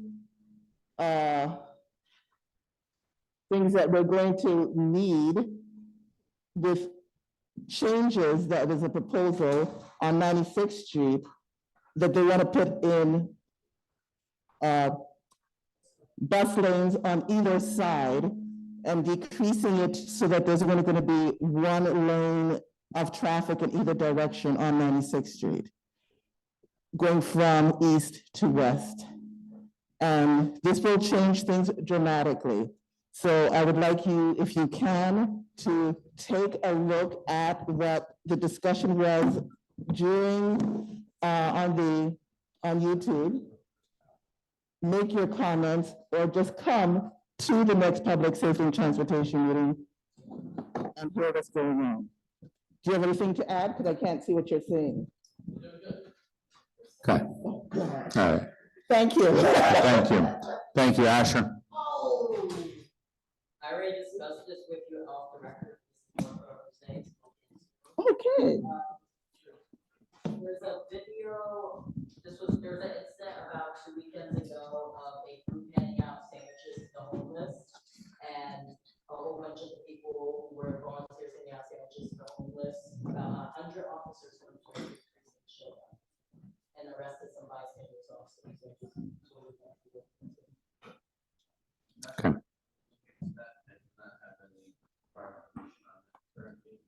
Also, in case some people use the bike lane on First Avenue, the Second Avenue subway.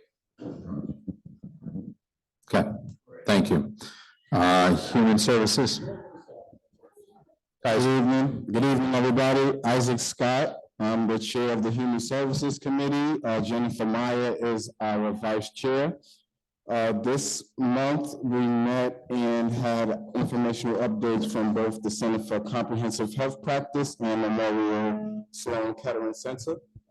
We had only 2 presentations. We don't have any action items. The first presentation was from the Center for Human Development and Family Services. This is a agency that works directly with ACS before things get too deep. So if you know anybody who has a new ACS case or one that's developing and they need some like family conferencing is what they do, please let me know. The other presentation was from the Jewish Board and the Manhattan Certified. Yeah, so the Jewish Board is now a new certified community behavioral health clinic. So they came before us so that they could inform us of this new transition, but also to get information on how they could reach out and share their information with more community members. So I'll happy to continue to share that. But the most important aspects of this report is that I wanted to just welcome new community board members. Our this full board meeting is usually not this long. So please don't let this scare you out of coming back. They used to be this long. They're not this long anymore. Thank you. For clarity, the Human Services Committee's mission is to advocate for quality service delivery that addresses the health and service needs and improves the quality of life for East Harlem.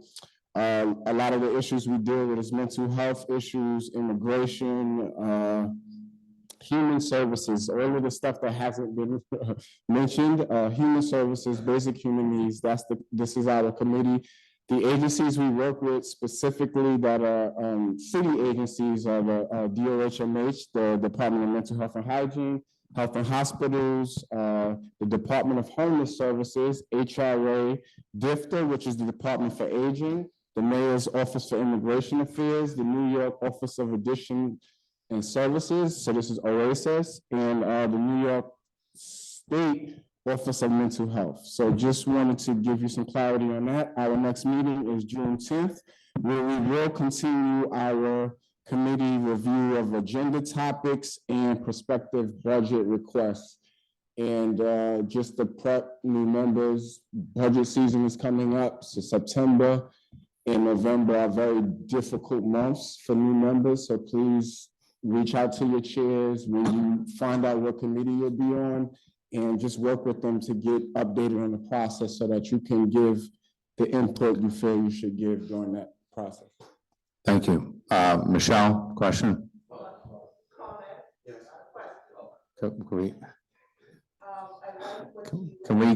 Michelle, would it be possible, quick, because we have to leave the building. Okay. He sent out an email about like tackling anxiety and depression, the state of mental health in Harlem. I like that you sent it out. Please keep sending this out, and it really helps to find that. Thank you. Great. Youth and education, Asher. I'll make this quick because I'll be on my phone. Quickly, once again, welcome to new board members. The Youth and Education Committee advocates for all education, not just young kids, up until adult education. If anyone has any more questions, come find me. The motion. Oh yeah, the motion. Okay, the motion was for the Alvaro Charter School, which Ruth already came up here earlier and explained it. Is there any questions about that? Whether support on the table? Yeah. Okay, great. Michelle? Okay. Yeah, and then Jason, were you going to make a motion as well? Okay, so go ahead and make your motion. Michelle? The motion is, go ahead, Michelle.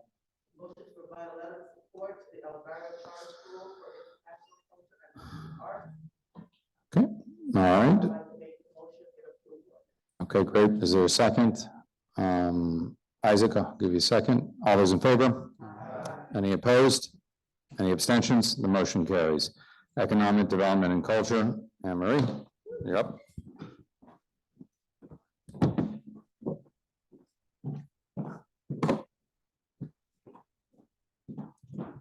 Good evening, I'm Anne Marie Vasquez. I'm the acting chair for Economic Development Culture Committee, as well as the vice chair for Economic Development Culture Committee. No, you are the chair of Economic Development Culture.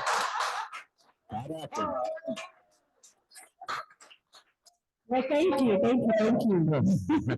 Thank you. Should I just go straight to the action item? Okay, great. Yes, go ahead. Okay, so Eugene Rodriguez made a motion to provide a letter of support for the Victory Beyond Sims Public Art Project artwork conceptual design with the following recommendations.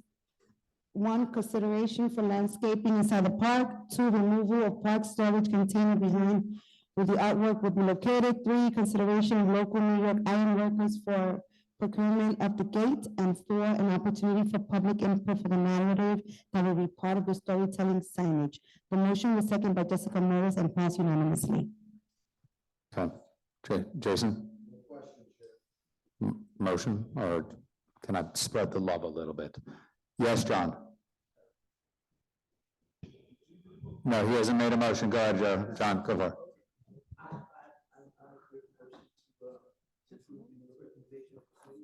Okay, John makes a motion to approve the letter of support to the Victory Beyond Sims Public Art Project. Second, I'll give it to Mark. Yeah, okay, all those in favor? Any opposed? Any abstentions? The motion carries. Thank you. Thank you. Welcome, new members. Thank you. Now we're going to move on to executive.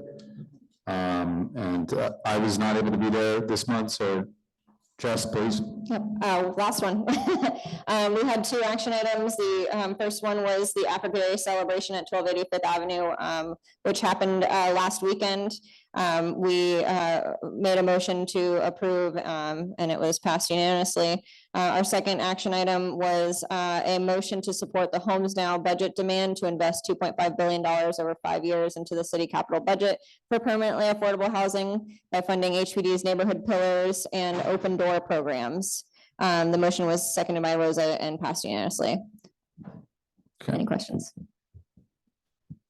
Go ahead, Jason. No, no, okay, Sage? I was gonna recommend to bundle. Yeah, we're going to do that. So go ahead next. Okay, we'll bundle these 2. Would anyone like to make a motion? Beverly. Wait till we Beverly. have to read in the second one. Oh, I already did. Oh, you did? Okay. Yes. All right, so to bundle those, go ahead. Beverly has a question. Beverly, you have a question? You have, and at 21, you have 2 items in it. Can those be separated if you do not want? No, it was presented to the committee as one. Okay, motion to combine the 2. Isaac? No questions. Go ahead. Second by Vinnie. All those in favor? Any opposed? Any opposed? Any abstentions? The motion carries. Thank you. Any new business? Any old business? Announcements? No, actually, in the interest, because people need to go home and we need to send home the crew that actually helped make this possible here. I'm going to waive the roll call for this meeting. Get home safe. Thank you. We will see you next month. Motion to adjourn. So, Michelle, give me a second. Sage, second. All those in favor? Any opposed?